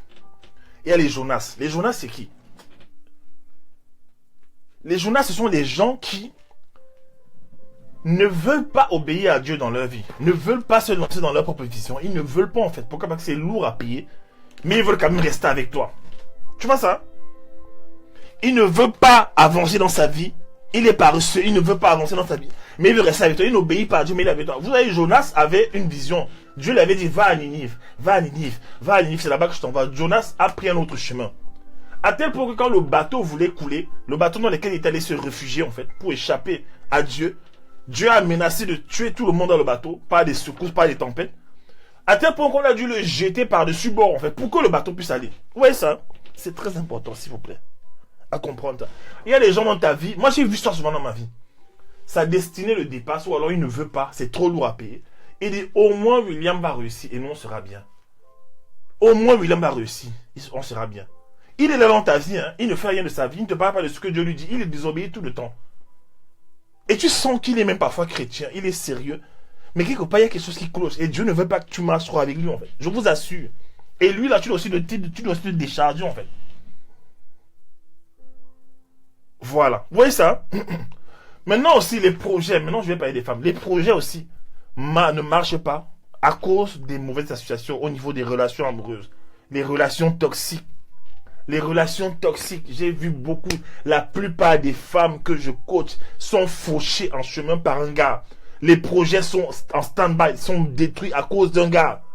La plupart, ils vont te dire que j'avais ma maison, j'avais ceci, et j'ai rencontré le gars là. Et maintenant, j'ai tout perdu. La plupart des femmes sont victimes de ça. La plupart des femmes sont victimes des gars. Certains ne comprennent pas qu'il faut un équilibre. Quand tu es en train de chercher ta vie, ne t'en fiche pas rapidement de n'importe qui. Évalue d'abord. Parce que quand tu commences à être productif, la femme, comme le diable, sait que toi, tu es émotionnel. Tu es dans les émotions. Il va t'amener quelqu'un qui correspond à ce que tu veux. Et une fois que tu es avec lui, en fait, tu commences à produire quoi? Les petits fruits. Je connais beaucoup de femmes comme ça, là, les projets. Je connais aussi des femmes qui n'ont jamais été aussi... Elles n'ont jamais été mieux, aussi productives que quand elles étaient seules, en fait. Et voilà un gars qui arrive dans sa vie. En anglais, on dit quoi? There's come a guy. Voilà un gars qui arrive. Voilà un gars qui arrive. Elle commence à vouloir faire des formations, à se former, à voyager, faire des séminaires, faire la couture, acheter, revendre, investir. Et un jour, elle s'en va quelque part dans un restaurant avec des copines. Elle rencontre un garçon placé stratégiquement là pour finir avec elle. Elle tombe sous le charme. Elle se dit, tiens, je suis dans une saison d'abondance. Je commence à gagner de l'argent. L'avenir me sourit. Elle se rit de l'avenir comme la femme du proverbe 31.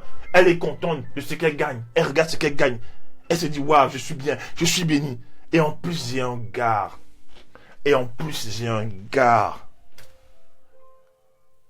Que demande le peuple? Que demande le peuple? Hein? Que demande le peuple? Je me bats, j'ai mes projets. J'ai l'argent et j'ai un bon gars. Que demande le peuple? Mais bizarrement, tu vas te rendre compte que ce garçon, il commence à prélever chez toi. Il prend un peu. Il prend de l'argent. C'est souvent, oh ma chérie, mon passeport est périmé là, tu peux m'aider rapidement, j'ai un truc. Ma chérie, lance-moi un truc là, tu vois, quand je vais aller à Dubaï, quand je vais aller à New York, tu sais, il te raconte des histoires. Et chaque jour, c'est ton gars, puisque tu te dis au fond de toi, est-ce que je vais laisser mon gars galérer alors que j'ai un peu... Son argent, c'est mon argent c'est son argent. Piège. Piège. Le gars est là. Piège, le gars est là. Je vous assure, beaucoup de femmes sont tombées. Je coach les gens, non, je coach. On ne peut pas dire des trucs ici. Mais beaucoup de femmes sont tombées. Elles sont tombées sur les champs de bataille. Elles sont tombées. Elles sont tombées sous les balles des adversaires. Elles sont tombées à cause d'un gars. Il y a des filles parfois sérieuses avec Dieu. Sérieuses avec Dieu. Un homme arrive. Il met le bordel il met le désordre dans sa vie en fait. Il met le bordel dans sa vie. Il met le désordre dans sa vie en fait. Les projets qu'elle avait. Moi j'ai même vu des hommes qui commencent à dire à la femme que tu es trop ambitieuse. C'est quoi? Tu vas perdre ton an. Laisse d'abord son voyage. Elle veut investir, toi tu veux voyager. Elle veut semer dans d'autres choses. Elle veut se multiplier, se répandre. Elle veut connaître l'expansion. Mais toi tu ne fais que parler de la fête. Si tu me suis aujourd'hui, je suis dans ce genre de relation, je te dis, sors de là en fait. Il y a un film qu'on appelle Get Out. Il y a un film là au cinéma qui est pas cinéma, un très bon film. Get Out. Sors de là. Sors de là. S'il n'est pas en train de multiplier dans ta vie, qu'est-ce qu'il a? Il va soustraire. S'il n'ajoute pas, il soustrait. S'il ne multiplie pas, il divise en fait. Oui. Non, je ne t'ai pas appelé. Il divise, il enlève en fait. Hein? Il divise. Il faut des gens de gars, quand il est avec toi, il amène une stratégie. Ce que tu as, ça augmente en fait. Et vous, souvent, vous ne prenez pas le temps d'éprouver. Hein? Dans le règne animal, dans le royaume des animaux, on te dit que la femelle aigle, quand un aigle vient la draguer, qu'est-ce qu'elle dit à l'aigle? Elle dit, ok. Déjà, elle ne regarde pas la beauté et tout ça. Oui, tu es grand, tu es racé, tout ça. Ok, bah, ton plumage est flamboyant, voilà. Elle dit, ok, on va voir ça. Elle va prendre sur la terre une branche, tu vois un peu? Elle va se lancer elle va monter très haut dans le ciel. Elle va lâcher la branche à une haute altitude en fait. Elle va te demander d'aller chercher. N'oubliez pas, l'aigle est un animal spécial. Pourquoi? Parce que sa vision est tellement perçante en fait. L'aigle peut se placer, je sais pas, à 5 km. On dit quoi? Il peut voir à des kilomètres en fait. Et avec précision, hein. Même l'objectif là, le téléobjectif de l'appareil photo de Canon qui coûte 7 000 € n'est pas aussi précis en fait que la vision de l'aigle. Donc en fait, elle peut te voir étant loin dans le ciel, comme un point lumineux. Elle peut te voir, elle peut savoir si le morceau de bois qu'elle a lancé vers le sol a touché le sol ou pas. Et elle demande au gars d'aller chercher ça en fait. Le gars doit descendre, aller chercher. Quand il arrive à prendre le morceau de bois avant que ça ne touche le sol, elle dit ok, première étape. That's just the beginning, c'est juste le commencement. Elle reprend la même branche. Elle s'en va encore. Le double de la première distance. Elle s'en va. Elle relâche. Elle demande de laisser, elle laisse tomber, elle demande au gars de chercher. Le gars cherche encore. S'il échoue le texte, tant pis. S'il passe, on augmente encore l'intensité. Elle va faire ça au gars jusqu'à ce qu'elle soit rassurée que, quelles que soient les circonstances, le gars va ramasser. Pourquoi? Qu'est-ce que représente la branche? La branche, qu'est-ce que ça représente? La branche représente la femelle aigle en chute. La branche représente les enfants de l'aigle en chute. Parce que elle sait dans sa tête, elle prévoit. Tu vois un peu? Elle prévoit en fait.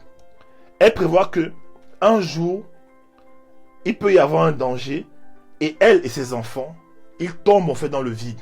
Elle peut avoir une aile cassée. Elle peut avoir quelque chose en fait, quelque chose dans sa tête. Elle peut perdre sa vision. Elle tombe dans le vide en fait. Et elle se rassure que l'aigle qui vient la draguer pourra la ramasser avant qu'elle ne s'écrase au sol. Elle et ses enfants. Pour elle, c'est le premier critère en fait de sélection d'un mari. Écoutez bien. Chez nous les hommes, est-ce que c'est... Chez nous les femmes, est-ce que c'est ça? Est-ce que c'est ça en fait? Tu ne regardes pas la capacité à l'homme de gérer le stress. gérer le stress quand les choses arrivent, les choses difficiles arrivent dans le couple. Tu ne regardes pas ça. Tu regardes seulement sa beauté. Tu regardes seulement sa beauté. Un vrai homme, c'est un homme qui est un homme quand c'est dur. La femme, c'est d'abord la sécurité. La Bible dit que si au jour de la détresse, si tu es faible au jour de la détresse, alors ta force n'est que faiblesse. Il y a des situations difficiles qui arrivent souvent. Et Dieu permet ça dans nos vies, en fait, pour nous éprouver. Et ça te permet de savoir où tu en es avec Dieu, mentalement, en tant que leader, en fait. Et ce n'est pas la beauté qui retient une femme. Je vous assure, j'ai étudié ça. J'ai lu des livres. J'ai même lu le livre de Marie Forleo, une grande coach canadienne. J'ai lu son livre. Elle parle des relations. Je l'ai là. C'est la sécurité, en fait. Les femmes ne sont pas là. Regardez bien, regardez bien. Tu vois un peu? Et donc, en fait, vous les femmes, il faut éprouver les gens. Il faut éprouver les hommes. Éprouver les hommes. Il y a trop de dégâts. Trop de dégâts. On nous raconte des histoires tous les jours. On nous raconte, ça vient là. Les histoires arrivent, les anecdotes arrivent tous les jours. Tous les jours. Toujours des gars bizarres. Pourquoi? Parce que vous n'avez pas pris le temps d'éprouver les gars. On ne demande pas de marcher par la chair. On demande de marcher par l'esprit. Connais ton esprit. Essaie de savoir comment un gars est. Dans son âme, dans son esprit. Comme ça, tu ne feras pas les erreurs. Hein? Tu ne feras pas d'erreur. Tu dois faire passer un homme par des tests rocambolesques. Mais oui, oui. Je vous dis la vérité. Tu dois observer le gars à tout. Avec ma femme, j'ai mis combien? 1 mois avant de toucher sa main comme ça. Elle m'observait. Elle me regardait comme ça. Elle me regarde des pieds à la tête, elle me regarde, elle me pose des questions bizarres. Bizarre. Elle se demande dans sa tête, est-ce que je peux faire confiance à ce gars? Est-ce qu'il n'est pas comme les autres? Est-ce qu'il n'est pas un loser, un bras cassé, qui va m'amener dans les problèmes? Est-ce qu'il a les papiers? Est-ce qu'il va pas profiter? Est-ce que? Elle se posait des questions, en fait. Et jusqu'à ce que la paix s'assère en elle. La paix. Et aujourd'hui, elle ne s'est pas trompée. Non, elle ne s'est pas trompée. Elle est mariée à William Jamen. Oui. Je connais mon identité en Christ. Je connais ce que Dieu a dit de moi. Avant, j'avais peur. Je sais ce que Dieu a dit de moi. Je sais ce que Dieu a dit que j'ai. Je sais ce que Dieu a dit que je peux. Elle est mariée à William Jamen. Oui. Un homme de destinée. Qui est dédié à Dieu pour accomplir sa destinée sur la terre. C'est ça qu'elle a épousé. Vous voyez ça? Oui. Lorsqu'elle parle de moi aux gens, elle parle de moi avec... Elle me cite. On cite des auteurs, mais elle cite mon nom. On cite des grands auteurs. On a l'habitude de citer les grands auteurs, mais quand elle parle dans les conversations, elle cite mon nom. William a dit, William disait, William dit souvent. Elle a dit une fois à la conférence Activation Tour à Paris, elle a dit à un jeune que si tu écoutes ce que William te dit, ta vie va changer. Waouh! Combien de femmes peuvent parler comme ça de leur mari? Tu vois? Combien de femmes peuvent parler comme ça de leur mari? Elle dit aux jeunes que si tu écoutes William, ta vie va changer. Tu vois? Il faut éprouver. Moi, je veux une génération d'hommes. Il faut une génération d'hommes solides, en fait. Dans le Seigneur. Avec des valeurs de Christ. Les valeurs de Dieu. Des leaders. Des hommes qui te donnent la fierté d'être une femme. Pas des hommes qui te font pleurer tout le temps. Hein? Des hommes, quand tu es avec lui, tu sens que non, je suis avec quelqu'un, je vais quelque part, mon avenir est glorieux, Dieu m'a béni. Oui, ça existe des leaders, des hommes. Tu vois ça? Des hommes. Quand il dit quelque chose, il le fait. Quand il te dit, femme, je vais faire ça, il le fait. Quand je ne peux pas te faire enthousiasme, ma femme, je ne peux pas, je te promets pas. Mais quand je lui dis, je vais me débrouiller, je vais faire. Je lui ai dit le jour du mariage, je ne t'abandonnerai jamais. Tu vois un peu? Un homme, quand tu marches, tu dis que non, quelqu'un m'aime aussi sur la terre. Oui. Tu vois ça? Éprouvez vos relations. Préservez-vous. Pour éprouver les relations. Et Dieu vous donnera. Dieu vous donnera quelqu'un. Je suis fatigué tout le temps. Trop de projets. Trop de projets échouent en fait. Hein? C'est ça, des hommes vrais. Arrêtez les histoires de toujours plonger, négocier derrière, toujours en train de prendre au rabais les hommes, au rabais. Arrêtez ça. Hein? Pas des hommes qui couchent avec toi, ils te mettent enceinte après, ils t'abandonnent. Tu accouches seul à l'hôpital. Vous voyez ça? Tu accouches seul à l'hôpital. Il n'est pas là, il est où? Quand ma femme m'a couché, j'étais à l'hôpital, je dormais à l'hôpital. Dans la salle où les médecins se changent. Je dormais là-bas. Dans la salle où les médecins se changent, je dormais là-bas. Je devais revenir à la maison tout le temps, chercher des choses et repartir. Je priais tout le temps en langue. Caché à l'hôpital. À côté d'elle. À côté d'elle. J'étais là. J'étais là. Des hommes qui, quand tu les vois, tu as la foi dans le Seigneur. Ta foi augmente. Lorsqu'elle me voit, elle me dit, waouh, qu'est-ce que Dieu t'a dit? Parce que c'est quelqu'un. Parfois, on est en train de regarder un film. Elle dit, je ne peux pas regarder ce film seul. Il faut que j'entende ce que tu dis. Elle s'assoit avec moi, elle regarde. Elle me dit, elle regarde une scène. Elle me regarde, elle veut voir comment je réagis. Ce genre d'homme. Ce genre d'homme, en fait. Avec qui tu passes du temps. Vous racontez, vous avez des projets. Tu vois ça? C'est Dieu qui donne ça. Arrêtez de vous précipiter. Dis le Seigneur. Je vous dis, dis le Seigneur. Je dis au nom, dis le Seigneur. Je le dis. Arrêtez. Vous pensez toujours que Dieu vous a abandonné. Vous pensez toujours que Dieu vous a laissé. Vous voulez toujours vous précipiter. Arrêtez. Servez le Seigneur. Dieu vous bénira. Hein? Dieu te bénira. Dieu te bénira. C'est possible. Dieu peut changer ta situation. Vous pensez que Dieu n'a plus les gens en réserve? Dieu dit qu'il s'est réservé une armée. Vous pensez que l'armée là c'est quoi? C'est seulement les... Dieu s'est réservé un reste quelque part. Un reste des hommes, ça existe. Des hommes fidèles. Des hommes qui sont là avec toi. Hein? Des hommes qui disent non aux femmes dehors. Arrête ça. Moi j'ai dit, arrête ça, je suis marié, arrête ça, arrête ça. Tu m'avais dit de détruire ma destinée. Arrière de moi, Satan. Quoi? Quelques minutes de plaisir pour détruire ma destinée? Je suis marié, j'ai quelqu'un chez moi. Dieu a pris le temps pour me donner cette femme en fait. Et Dieu compte sur moi, j'ai pas envie de décevoir le ciel. Voilà le genre dont on fait cette nouvelle génération qu'on veut. Hein? Il faut rester, vous êtes toujours en train de... Non, non, c'est possible, c'est possible. C'est possible au nom de Jésus dans ta vie. C'est possible. Toujours en train de prendre les choses au rabais. Après vous pleurez, vous pleurez. Vous pleurez. Dieu me dit, j'entends dans mon esprit, entre dans ta destinée. J'entends, pendant que je te parle, j'entends, voilà mon message, j'ai entendu s'arrêter, je sais pas. J'entends, rentre dans ta destinée. C'est ça qui intéresse le Seigneur. Ça intéresse Dieu. Le reste là, ça va venir seul en fait. Ça intéresse le Seigneur. Rentre dans ta destinée. Rentre dans ta destinée. Des hommes à qui Dieu, hein?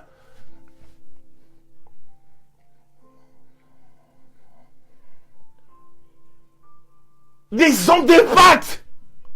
Pas des pacotis, des hommes d'impact. Quand ils arrivent, on dit qu'il y a un garçon qui est entré ici. Un homme, il arrive dans une salle, on dit, ça c'est un homme. Il est venu nous rendre visite. Dieu nous revisite à travers son serviteur. Pas toujours des gars bizarres. Des gars bizarres. Ils sont des hommes, ils couchent de gauche à droite.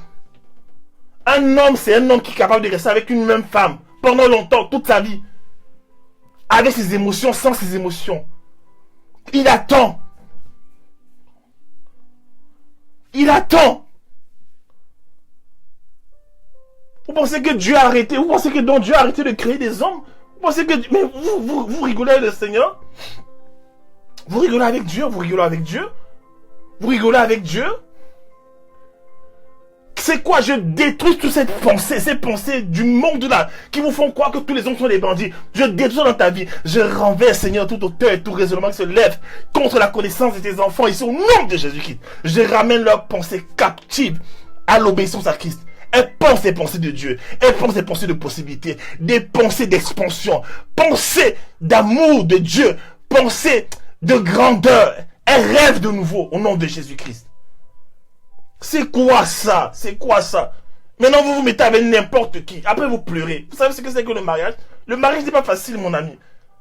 Je préfère passer par les mois difficiles de mon mariage avec la bonne personne que de passer ma vie à souffrir avec le diable dans ma maison, avec quelqu'un que Dieu ne voulait pas dans ma vie, en fait.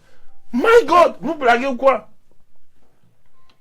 Parfois, on écoute des histoires des couples, on a envie de penser, Seigneur, comment je fais pour prier pour être? Comment je fais pour l'aider, Seigneur? Comment je fais? Dieu te dit seulement, prie seulement la miséricorde de Dieu. Mais on peut t'éviter ça, on peut t'éviter que tu passes par des saisons où tu ne fais que jeûner pour toucher ton mari, pour faire l'amour avec ton mari, on doit prier. Hein? Vous voyez ça?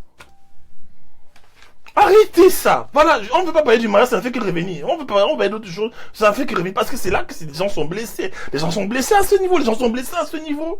Les gens sont blessés là-bas, toujours les mauvais choix, les mauvais choix, les mauvais choix. Les mauvais choix. Hein? Trop de destinées gâchées. Les mauvais choix. Est-ce que vous savez que quand une femme... Oh! Merci Seigneur. Je suis encore jusqu'à la quatrième chose en fait. Quatrième raison, juste la quatrième raison. Bon, c'est que la vie est dure. La vie n'est pas compliquée. Tu obéis à Dieu, Dieu te bénit. Tu te préserves, il te marie. Hein?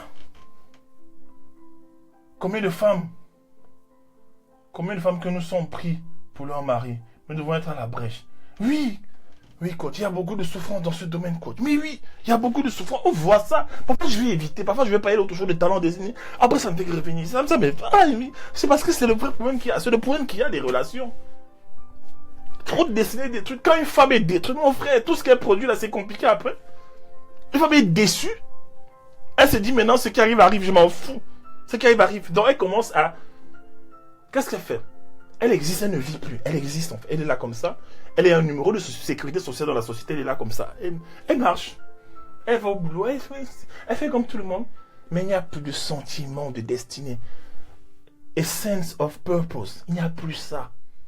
Il n'y a plus ça. Il n'y a plus ça. Le sentiment de purpose, de destinée, ça n'existe plus. Parce qu'un gars est venu sécher son cœur. Oh!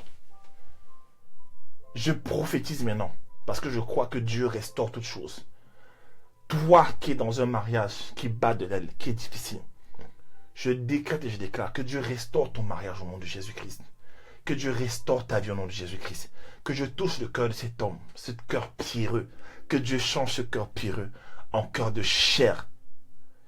Les épines, les ronces qui amenaient la méchanceté dans le cœur de cet homme. Maintenant, Dieu arrache, Dieu opère une chirurgie esthétique dans le cœur de cet homme. La Bible dit que c'est Dieu qui met en nous le vouloir et le faire. Maintenant que Dieu prophétise, alors tu regardes cette vidéo, si tu dis Amen, Dieu va dans le cœur de cet homme maintenant, au son de ma voix. Il va dans le cœur de cet homme, il opère une chirurgie. Là où cet homme disait non, maintenant il commence à dire oui, pour le bien de votre mariage. Là où cet homme était Dieu, Dieu crée maintenant une douceur dans son cœur. Dieu change son caractère. Au nom de Jésus-Christ, je le prophétise sur ta vie. Que Dieu ramène la vie à tous les ossements desséchés de ta vie, tous les domaines de ta vie qui étaient desséchés. Dieu ramène la vie. Que Dieu ramène la vie. Je vois un couple là comme ça, je vois, il y a une mauvaise ambiance dans le couple, un esprit de mort. Je chasse tout esprit de mort de votre maison. J'appelle la vie de Dieu, la vie Zoé, qui entoure votre couple, votre maison, qui illumine votre vie, votre maison, qui illumine votre salon, votre chambre, votre maison. La vie de Dieu vous visite maintenant alors que je parle, au son de ma voix, au nom de Jésus-Christ. Dieu restaure vos vies. Toi, tu as été déçu dans les relations. Tu as été déçu dans les relations. Tu as été déçu dans les relations. Que Dieu restaure ta vie. Que Dieu restaure ton âme. La Bible dit que c'est Dieu qui restaure les cœurs brisés, qui bande les cœurs qui saignent. C'est lui qui pense les cœurs qui saignent. Seigneur, restaure le cœur de ta fille, Seigneur. Restaure son cœur, Seigneur. Restaure son cœur, Seigneur, je t'en supplie. Elle ne croit plus, elle fait semblant, elle ne croit plus. Elle va à l'église, mais elle est comme un arbre desséché, un tombeau blanchi. Elle fait seulement figuration. Elle se présente, Seigneur, pour faire bonne impression. Mais elle est déjà morte spirituellement, Seigneur. Ressuscite sa vie, Seigneur. Mets à ses pieds des chaussures que procure le zèle de l'évangile, Seigneur. Ravive son cœur. Ravive le don que tu as mis en elle, Seigneur. Qu'elle a reçu par imposition de main. Ravive, ramène la vie dans son âme, Seigneur. Restaure sa vie, Seigneur. Restaure sa vie, Seigneur. Restaure sa vie, Seigneur. Au nom de Jésus-Christ. Je suis qu'à la 4e chose. Wow, my God. Il y a trop de choses. Je ne sais pas si je vais finir aujourd'hui. Mais je me laisse conduire, Seigneur. Oh, cette affaire de relation. Seigneur, étends ta main de grâce. Trop de gens sont tombés sur le champ de bataille. Trop de femmes, trop de personnes tombent. Des mauvais choix. Seigneur, restaure les cœurs brisés, Seigneur. Je vois des cheveux en désordre, Seigneur. Peigne les cheveux, Seigneur. Restaure les chevelures. La tête qui représente la pensée, les pensées. Restaure les pensées, Seigneur, de tes filles. Il y a celles qui ne pensaient plus pouvoir trouver l'amour, Seigneur. Elles ne pensaient plus qu'on l'aimerait, Seigneur. Alors, Seigneur, surprends-la, Père. Surprends-la. Surprends-la, Seigneur. Elle n'espérait plus. Il y a une qui est là. Elle se lançait déjà dans des relations à gauche, à droite, parce qu'elle ne croit plus en l'amour, Seigneur. Stop-la, Seigneur. Stop-la net dans sa course, Seigneur. Dans sa course vers la destruction, la déchéance. Stop-la, Seigneur, au nom de Jésus-Christ, Père. Je vois un cœur. Que Dieu fasse une chirurgie dans ton cœur.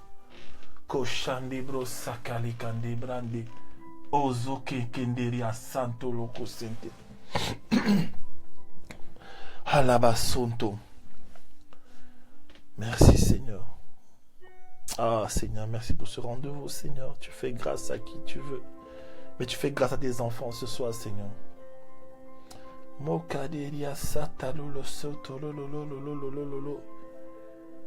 Restaure la vie de quelqu'un. Je vois un cœur avec plein d'épines. Tu agis mal. Tu es méchante. Tu es méchante. Parce que ton cœur est rempli d'épines. Ça t'amène à être méchante. Mais maintenant, le Seigneur enlève ces épines de ton cœur. Il enlève cela. Il enlève cela. Il enlève cela. Tu deviens gentil, douce. Au nom de Jésus-Christ. Merci, Seigneur. J'entends une voiture. Tu es là, quelqu'un. Le Seigneur t'a promis une voiture. Dieu te l'accorde au nom de Jésus-Christ. Je ne sais pas qui tu es. Tu as ton alliance avec Dieu. Dieu te l'accorde. Je vois un savon. Je vois le savon. Et Dieu dit, nettoie, lave-toi de ton péché. Lave-toi des souillures. Dieu me dit de te dire, j'entends, je vois le savon. Lave-toi de tes péchés. Lave-toi. Place-toi devant ma face, mais lave-toi d'abord. Nettoie-toi. Sors de ta vie de péché. Je crois que je vais m'arrêter là. Sors de ta vie de péché. Sors de ta vie de péché. Dieu veut faire des choses avec toi, mais c'est ton péché qui se place entre toi et lui. C'est ton péché qui bloque ta destinée. Tu es chrétienne, mais tu vis dans le péché. Les câbles santa, les babas santa. Vous voyez, je veux parler d'autre chose. J'ai beaucoup d'autres points. J'en ai plus encore, j'en ai, mais là je me dois m'arrêter. Seigneur, merci, Père. Merci, Seigneur. Manderio sa machanda. Manderio santa mama. Oh, Shande kana mama. Tu es veuve ici. Tu es veuve et tu regardes cette vidéo. Que Dieu restaure ton âme. Qu'il te soit fait selon ta foi, selon ce que tu désires. Que Dieu restaure ton âme. Si Dieu doit te ramener quelqu'un dans ta vie qui va t'aimer, qu'il le fasse au nom de Jésus-Christ. Sokarababo Santa Kinibamandoro Bobo Sante. O Sande Kandamandoro Mama Sande. O Shande Kandamama Mama. On veut une nouvelle génération d'individus qui sont déterminés à servir Dieu dans leur vie. Koshande Kandamama Mama. O Leka Santa de Mama. Madame Mama Sande. Oh, Sakendari Babu Sande. Ah, Mama Sande. Restaure tes enfants, Saint-Esprit. Restaure tes enfants, Seigneur. Restaure tes enfants. Merci, Seigneur. Mandeliobo Sandala Mambonde.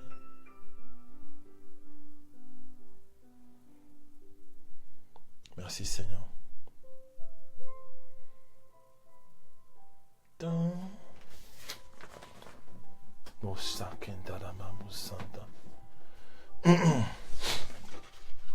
Ah là là.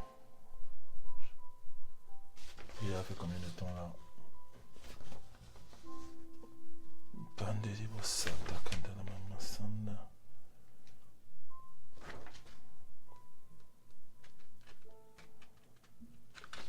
Bah, je vais m'arrêter là pour aujourd'hui. Encore la majorité, nous sommes des femmes. Je vais m'arrêter là pour aujourd'hui.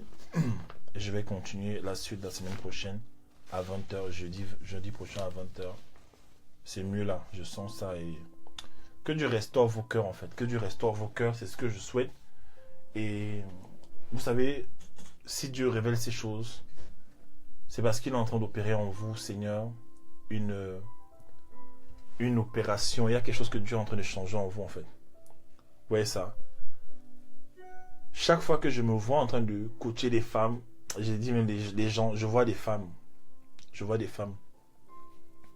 Et Dieu m'a dit, j'étais à Toulouse, je dormais, il m'a dit, cette année, demande aux gens de chercher le cœur de Dieu.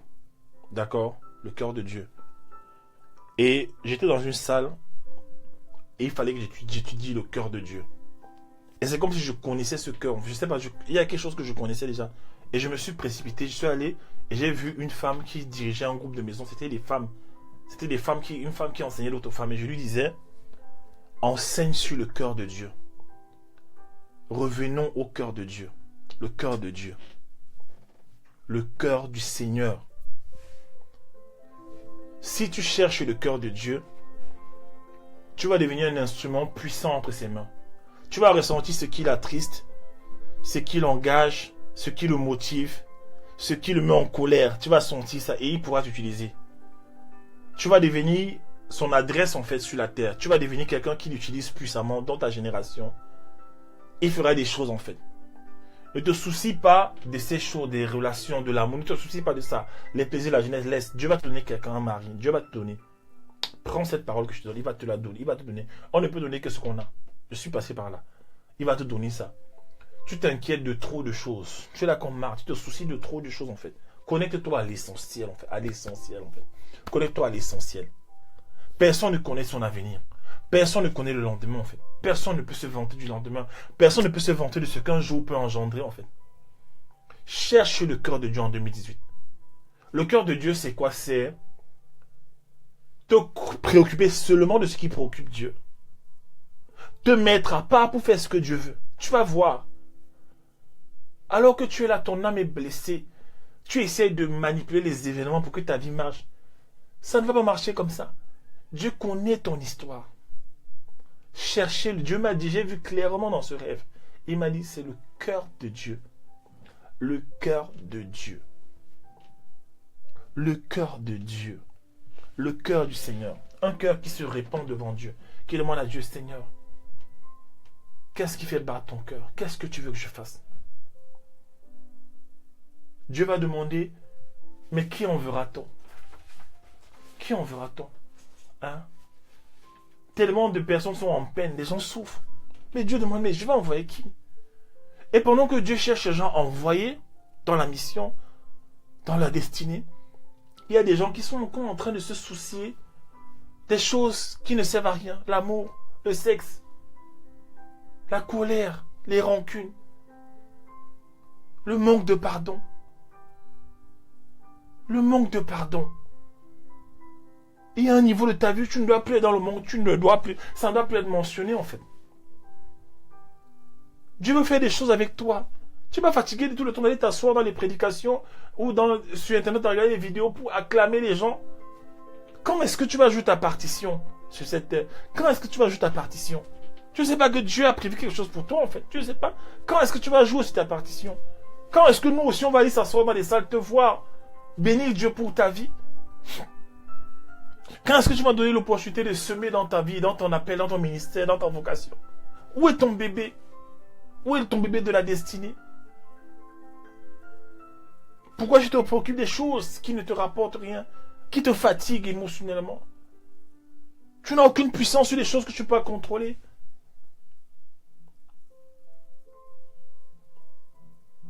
Et je veux te dire quelque chose, c'est ce que je ressens dans mon cœur.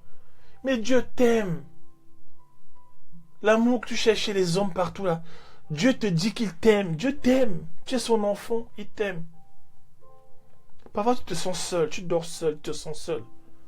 C'est pas l'amour d'un homme dont tu as besoin pour l'instant. Tu as besoin de l'amour de Dieu. Tu es là tout le temps. Tu aimerais qu'un homme te sert. Oui. Ça, ce n'est que physique. Tu as besoin que Dieu remplisse ce vide qui est en toi. Que Dieu se révèle en toi comme un père. Il se révèle à toi comme ton daddy. Tu as besoin daddy, papa, père. Père. Tu as manqué de l'amour de ton père. Mais Dieu te dit, je serai ton père. Si ta mère et ton père t'ont laissé, moi, je serai ta mère et ton père. Tu as besoin de la révélation là. Hein? Tout ce que tu fais là, la colère, tout ça, c'est parce que tu n'as pas l'assurance d'être aimé en fait. Hein? La Bible dit que l'amour parfait bannit la crainte, toute crainte. Tu fais trop de choses parce que tu n'es pas sûr que quelqu'un peut t'aimer. Et même souvent, quand tu es aimé par quelqu'un, comme tu n'as pas d'abord reçu à la base l'amour de Dieu dans ton cœur, toi-même tu gâches les relations, les bonnes relations.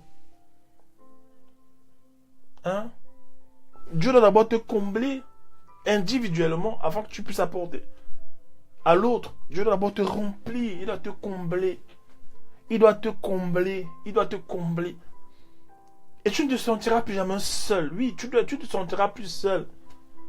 Moi, j'ai vécu ce que je vous dis là au Mozambique. Mon père venait de mourir. Mon père était mort, j'étais au Mozambique. Et avant de mourir, il m'avait appelé, il m'avait envoyé un mail, il m'avait dit, sers ton Dieu, ne laisse jamais ton Dieu et il te bénira. Je sais que tu es parti loin de moi. Tu me mentais parce que j'avais menti à mon père parce que je souffrais trop au Cameroun. Et mon père n'avait plus d'argent pour me faire voyager, tout ça. Donc j'ai trouvé un moyen pour partir. Il m'avait dit, je sais que tu nous as sorti un faux truc pour partir, je sais. Mais que Dieu te garde. Mon père était en train de mourir quelques temps après en fait. Mais il m'avait laissé sa dernière parole. Il m'a dit, ton Dieu dont tu parles tout le temps, parce que je parlais de Dieu, il m'a dit, ce Dieu te bénira, Dieu te fera du bien. Et oui, Dieu me fait du bien. Et donc quand j'étais au Mozambique seul, des nuits parfois je ne mangeais pas. J'étais là seul au Mozambique. Dans l'incertitude. Le futur c'était sombre. J'avais mon Nouveau Testament. Je n'avais pas de Bible, j'avais mon Nouveau Testament. Je priais, Dieu Seigneur, ne me laisse pas mourir ici. Voilà ma prière chaque jour. Hein. Ne me laisse pas mourir ici, en fait, Seigneur. Et Dieu a commencé la nuit à toucher mon cœur. J'avais en moi une certitude que je serais quelqu'un d'important. J'avais cette certitude en moi que j'étais au bon endroit. J'avais quelque chose, comme ici dans mon cœur, quelque chose qui pesait dans mon cœur, qui me faisait comprendre que je suis avec toi. Et Dieu a commencé à remplir ces vides émotionnels que j'avais. Parce que aussi, j'avais un vide émotionnel au niveau de ma mère parce que mes parents avaient divorcé. J'avais cette absence de ma mère qui grandissait, qui me rendait parfois bancal dans les relations avec les femmes. Et Dieu a restauré mon cœur. Moi, je quittais les filles par un coup de tête. J'étais lunatique avant. Parfois, quand une fille commençait à beaucoup m'aimer, je la quittais par SMS. Mon cœur était blessé. Merci beaucoup, Marc. Hein? Mon cœur était blessé. J'étais dur avec les femmes. Certaines filles mozambicaines me disaient, oui, toi, tu n'envoies jamais des fleurs. Hein? Vous savez, non, nunca manda beijinho, nunca manda flores. Tu n'envoies jamais des fleurs. J'étais dur. Je pensais que c'était normal. Mais j'étais blessé. Blessé dans mon âme. Et en plus, mon père venait de mourir. Et Dieu a commencé à me restaurer. Et Dieu a créé des circonstances où j'ai passé 2 années, 2 Noëls seul dans un appartement. Seul. À regarder le plafond. À regarder les familles dans leurs appartements qui fêtaient. Comme dans les films. Tu vois une lumière qui s'allume à gauche, à droite. Ça s'éteint en bas. J'étais en face des grandes tours en fait. Je regardais les gens. Ils étaient en famille. Moi je n'avais pas de famille. J'étais là. Mais j'avais la seule famille que j'avais, c'était Dieu. Une amie, une camarade qui nous avait laissé au Cameroun, qui est partie aux États-Unis, qui était devenue prophétesse aux États-Unis. Elle m'appelle un jour, elle m'écrit sur Yahoo Messenger. Et avant ça, Dieu avait permis par un concours de circonstances que je reçoive un ordinateur portable. Et j'avais la connexion Internet sur moi. Vous voyez? Elle m'écrit, elle me dit, Dieu m'a dit de te parler. Elle me dit, ça fait 5 ans que je prie pour toi. 5 ans que j'ai prié pour toi. 5 ans. Elle me raconte ma vie. Elle me parle de tout. Elle me parle de ma mère. Ma mère s'était séparée à mon père. Ma mère à qui j'en voulais beaucoup. J'en voulais beaucoup à ma mère. Mais elle me fait comprendre que ta mère prie beaucoup pour toi. Ta mère rêve que tu deviennes quelqu'un de grand. C'était paradoxal. Mais Dieu savait comment ma mère priait pour moi. Ma mère ne savait pas m'exprimer l'amour tel que je le voulais en fait. Elle ne savait pas m'exprimer son amour en fait. Parce qu'elle aussi, dans son enfance, ma mère a vécu cette situation avec sa propre mère en fait. On ne donne que ce qu'on a. Donc ma mère ne pouvait que... Ma mère exprimer son amour vis-à-vis de moi en priant pour moi en cachette. Partout ma mère part. Elle dit, je suis la mère de William. Elle avait dit, je veux que William devienne... Elle dit, je veux un jour être dans une salle et on dit, voilà la mère du pasteur William. Voilà le rêve de ma mère. Hein. Voilà le rêve de ma mère en fait. Elle dit, je veux passer un jour dans la route, dans la rue, on l'appelle, oh la maman de William. La maman de William. Voilà la maman de William. Voilà ce que ma mère veut en fait. Quand je suis né, avant que je ne naisse, ma mère n'arrivait pas à accoucher en fait. Elle n'arrivait pas à accoucher. Elle pleurait et on se moquait d'elle. On se moquait d'elle en fait. On disait que oui, elle avait avorté, maintenant elle accouchait, puis c'était bien fait pour elle. Et un jour elle a dit à Dieu, Seigneur, si tu me donnes un enfant, je vais le laisser venir vers toi, je vais le laisser grandir avec toi. Je vais le laisser partir pour toi. Et elle a conçu en fait. Elle a conçu. Et elle me dit qu'aujourd'hui, quand elle a vu comment je suis arrivé en France, il y a eu comme... J'étais présent, j'étais pas présent, mais j'étais trop dans l'histoire de l'église en fait. J'étais toujours là. Elle m'a dit, elle sait que c'est Dieu qui prenait sa part du contrat avec elle en fait, parce que Dieu avait promis. Elle a vu comment je partais vers Dieu. Comment je partais vers Dieu en fait. Et aujourd'hui, ma mère est fière de moi. Tu vois un peu? Elle est fière de moi. Elle est fière de moi. Elle est fière de moi. Vous voyez ça? Pardonne à tes parents. Pardonne à tes parents en fait. Tu vois? Pardonne à tes parents. Tes parents t'ont donné... Vous savez, j'ai beaucoup appris le cerveau humain, tout ce qui est méditation. J'ai compris en fait que dans la vie, l'homme ne peut pas donner ce qu'il n'a pas expérimenté en fait. Parfois tu demandes, tu attends que tes parents se répandent. Tu attends que tes parents viennent te demander. Ils ne te demanderont jamais pardon comme tu veux. Parce que ce n'est pas leur fonctionnement. Parfois les parents te demandent pardon en devenant gentils avec toi. Malgré le mal qu'ils t'ont fait avant. Parfois il y a des gens qui te demandent pardon. Ils n'arrivent pas à te demander pardon parce qu'ils ont honte. Ils n'ont pas la capacité émotionnelle. Mais ils te demandent pardon en devenant gentil avec toi en fait. En devenant bon avec toi. Et Dieu m'a dit c'est ça en fait. La bonté qu'elle exerce vis-à-vis de toi, la bonté que ce père exerce vis-à-vis de son enfant maintenant, alors qu'il a été odieux avant, alors qu'il a été méchant avant. Cette bonté-là, c'est une façon pour lui de dire, ma fille, je suis désolé. Mais il ne sait pas comment dire, pardonne-moi, il ne sait pas en fait. Parce qu'on ne lui a pas appris à demander pardon à ses enfants. Vous voyez ça? On ne peut donner que ce qu'on a. L'autre jour, je disais, pour rien au monde, je changerai ma vie. Je vous dis, je regarde la télé, je vois ces grands acteurs de cinéma, ces grands-là. Je dis, pour rien au monde, je changerai ma vie. Pour rien au monde, parce que je suis dans ma destinée.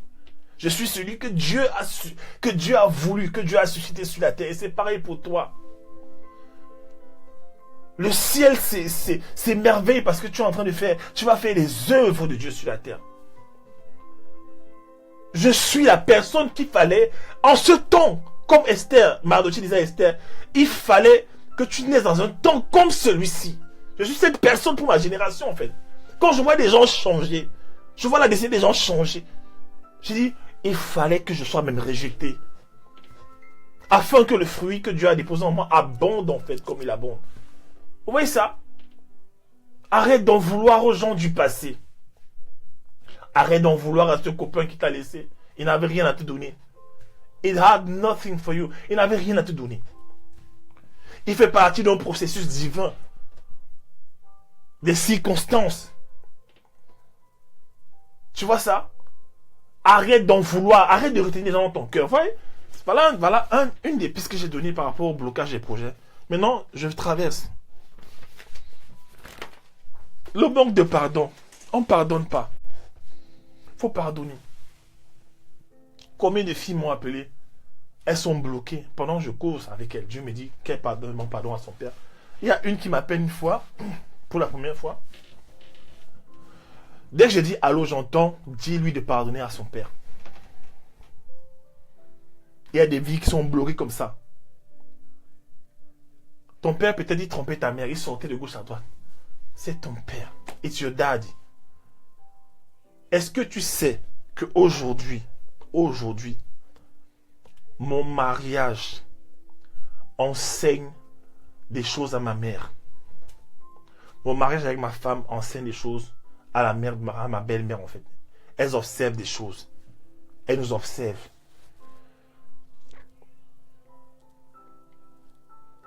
Ma belle-mère m'a dit, dernièrement j'avais mis un statut sur internet et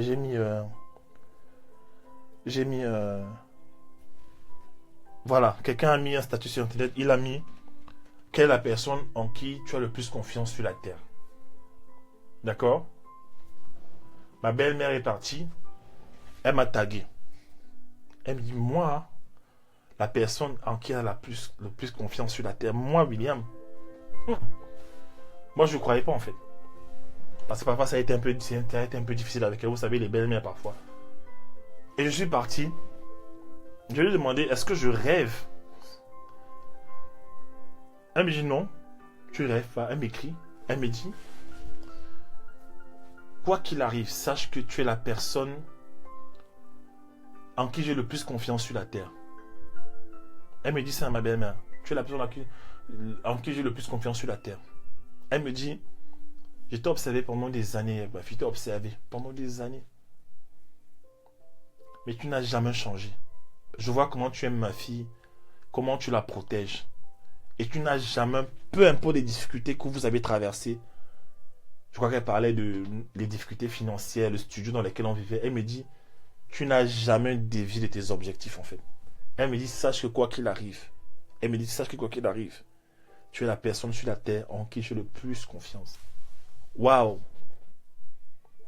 Waouh! Donc en fait, pendant ces années de difficultés là, alors que j'étais en train de faire ce que Dieu voulait pour ma vie, alors que je me restreignais pour faire la volonté de Dieu, en fait Dieu était en train d'enseigner tout le monde autour de moi. Oui, je suis devenu un gage de confiance. Oui. Parfois quand tu souffres, parfois quand tu t'amènes dans des situations difficiles pour te former ton caractère, tu penses que tu n'as rien. Tu penses parfois on se mesure en fait, par rapport à l'argent qu'on a. On mesure la gloire de Dieu par rapport à l'argent. Non. Dieu veut d'abord qu'on soit puissant de l'intérieur, en fait, pour refléter sa gloire de l'extérieur après. Et Dieu veut d'abord nous mouler. Parfois, Dieu va t'amener à servir les gens qui parlent mal de toi. Aider ceux qui parlent mal de toi. Bénir les gens qui parlent mal de toi. Donner à manger à ces gens. Afin que tu leur révèles dans leur vie, pour la première fois de leur vie, le caractère de Christ, l'amour de Dieu, véritable en fait. Parce que souvent les gens sont méchants parce qu'ils n'ont pas encore vu de modèle autour d'eux. Vous savez, c'est ça en psychologie, on te dit retourne dans l'enfance. Il y a des gens qui sont méchants, pourquoi? Parce que c'était la norme chez eux. C'était la norme en fait, la méchanceté. Il y a des gens qui sont manipulateurs parce que c'était la norme dans leur enfance. On manipulait, les parents manipulaient, c'était la norme. Ils n'ont jamais vu quelqu'un d'intègre. Ils n'ont jamais vu quelqu'un qui est fidèle. Ils n'ont jamais vu quelqu'un qui est calme, qui est battant. Ils n'ont jamais vu ça en fait. Ils n'ont jamais vu quelqu'un qui ne se corrompt pas, qui ne se compromet pas. Ils n'ont jamais vu ça en fait. Et lorsqu'ils voient ça, ils s'interrogent sur toi. Au début, ils te critiquent. Ils se moquent de toi pour voir si tu perds le nord. Ils continuent encore à te piquer. Vous voyez, ça sort de ma tête. Je ne fais que recevoir les paroles. Ils continuent à te piquer. Ils te piquent. Tu restes la même personne. Merci Marie Tamon. Il te pique, il t'humilie, il te rejette, il t'envoie des pots de banane, il t'envoie tout ça. Mais toi, tu restes le même, tu aimes, tu aimes. Et c'est comme ça que tu convertis les gens. C'est comme ça que ta vie enseigne les gens. Tu vois? Tu convertis les gens, ta vie enseigne les gens. Toutes choses difficiles de ta vie ont un but. Ne te fâche plus contre les gens. Tu peux être en colère parfois parce que c'est la colère sainte contre les situations, contre les circonstances. Mais que ta colère ne réduit pas sur un être humain. Ils font tous partie d'un échiquier. Ça fait partie de ta destinée en fait. Dieu utilise même les mauvaises personnes pour nous aiguiser. La Bible dit que le fer s'aiguise au contact du fer. L'homme s'aiguise au contact de l'homme en fait. Dieu, je te dis de la part du Seigneur, Dieu a un plan sur la terre pour toi. Maintenant, en cette génération-ci, il a un plan pour toi. Ne laisse pas l'offense. Ne laisse pas les trahisons. Ne laisse pas les manques de pardon. Ne laisse pas les rejets, les abandons. La preuve, c'est qu'on t'a rejeté, on t'a abandonné, on t'a trahi. Mais tu es toujours vivant. Tu es toujours vivant. Il y a longtemps, tu aurais pu mourir. Mais tu es encore vivant. Il y a de l'espoir sur ta vie. Concentre-toi sur le Seigneur. Dieu va t'amener à un autre niveau en fait dans ta vie. Tu vas servir Dieu dans ton couloir. Tu vois. Et Dieu va t'aider. Dieu va t'aider. Soumets-toi à quoi? À ce qu'il te demande de te soumettre. Fais ce qu'il te demande de faire. Et dans cette génération, il va faire briller ta tête. Au nom de Jésus-Christ. Amen. Soyez bénis. Soyez bénis. Merci.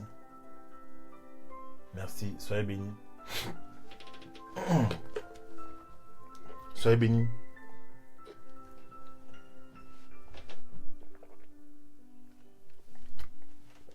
Soyez bénis.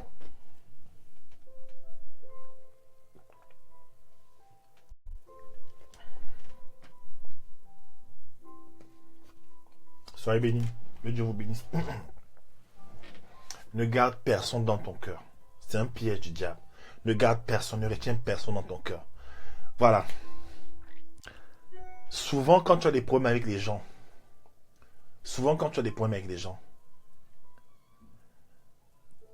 et que tu as pardonné déjà,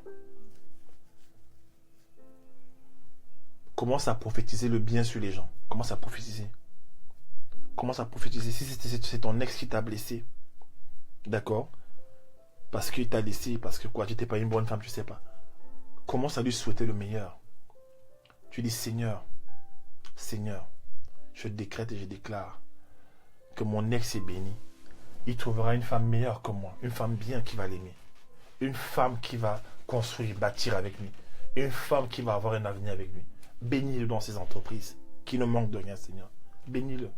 Quand tu fais ça, quand tu bénis ceux qui te font du mal en fait, tu es en train de monter dans le leadership. C'est ce que Dieu m'a enseigné en fait. Plus tu bénis ceux qui te font du mal, plus Dieu te fait monter en position d'autorité en fait. Tu deviens quelqu'un de solide en fait. Parce que la plupart des gens ne font pas ça. La plupart des gens, leur réflexe c'est de faire du mal aux gens qui leur ont fait du mal. Tu vois un peu. C'est le premier réflexe en fait de se venger. Mais il faut autrement en fait. Bénis ceux qui t'ont fait du mal. Bénis-les, prie pour eux.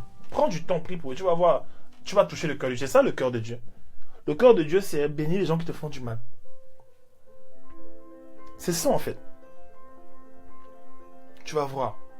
Et l'ennemi va chercher parfois des pistes sur toi, des astuces pour t'attraper, pour te faire du mal. Il ne trouvera pas, puisqu'en toi ne réside rien de mal. L'amour est en toi. L'amour répandu en toi est expressif. Il est manifesté. Tu le manifestes en fait tous les jours. C'est ça en fait. Seigneur, merci pour tes enfants, Père. Je prie que la paix, Seigneur, qui surpasse toute intelligence, soit leur partage. Seigneur, je te supplie, aide-les dans tous leurs besoins, Père. Restaure-les, Seigneur. Je chasse, voilà, je vois un chien. Je chasse tout chien de ta vie qui représente le péché. Tu as la bonne volonté, mais le péché t'enveloppe si facilement. Péché sexuel, je vois ça. La Bible dit que le péché est tapis devant ta porte. Toi, domine sur lui. Je vois ces chiens-là tapis devant ta porte. Je lui envoie le feu du Saint-Esprit. Tu es possédé par les esprits des sirènes, des eaux de séduction. Que le Seigneur te délivre maintenant au nom de Jésus-Christ. Que les démons de séduction qui ont assiégé ton corps, quitte ton corps au nom de Jésus-Christ. Quitte ton corps au nom de Jésus-Christ. Quitte ton corps au nom de Jésus-Christ. Tu n'es plus dans la séduction. Et l'homme que Dieu a prévu pour toi te localisera. Et ce ne sera pas par tes attributs physiques qui viendra. Ce ne sera pas par ta séduction. Ce sera par la conviction que Dieu aura mis dans son cœur pour toi. Arrête la séduction au nom de Jésus-Christ. Je mets fin au règne de la séduction dans ta vie. Au nom de Jésus-Christ. Amen. Allez, soyez bénis. Il faut vraiment que je vous laisse. Merci beaucoup. Soyez bénis. Amen. Amen, amen, amen, amen. Bye bye. Il faut que j'aille m'occuper de ma femme et ma fille. Hein. Bye.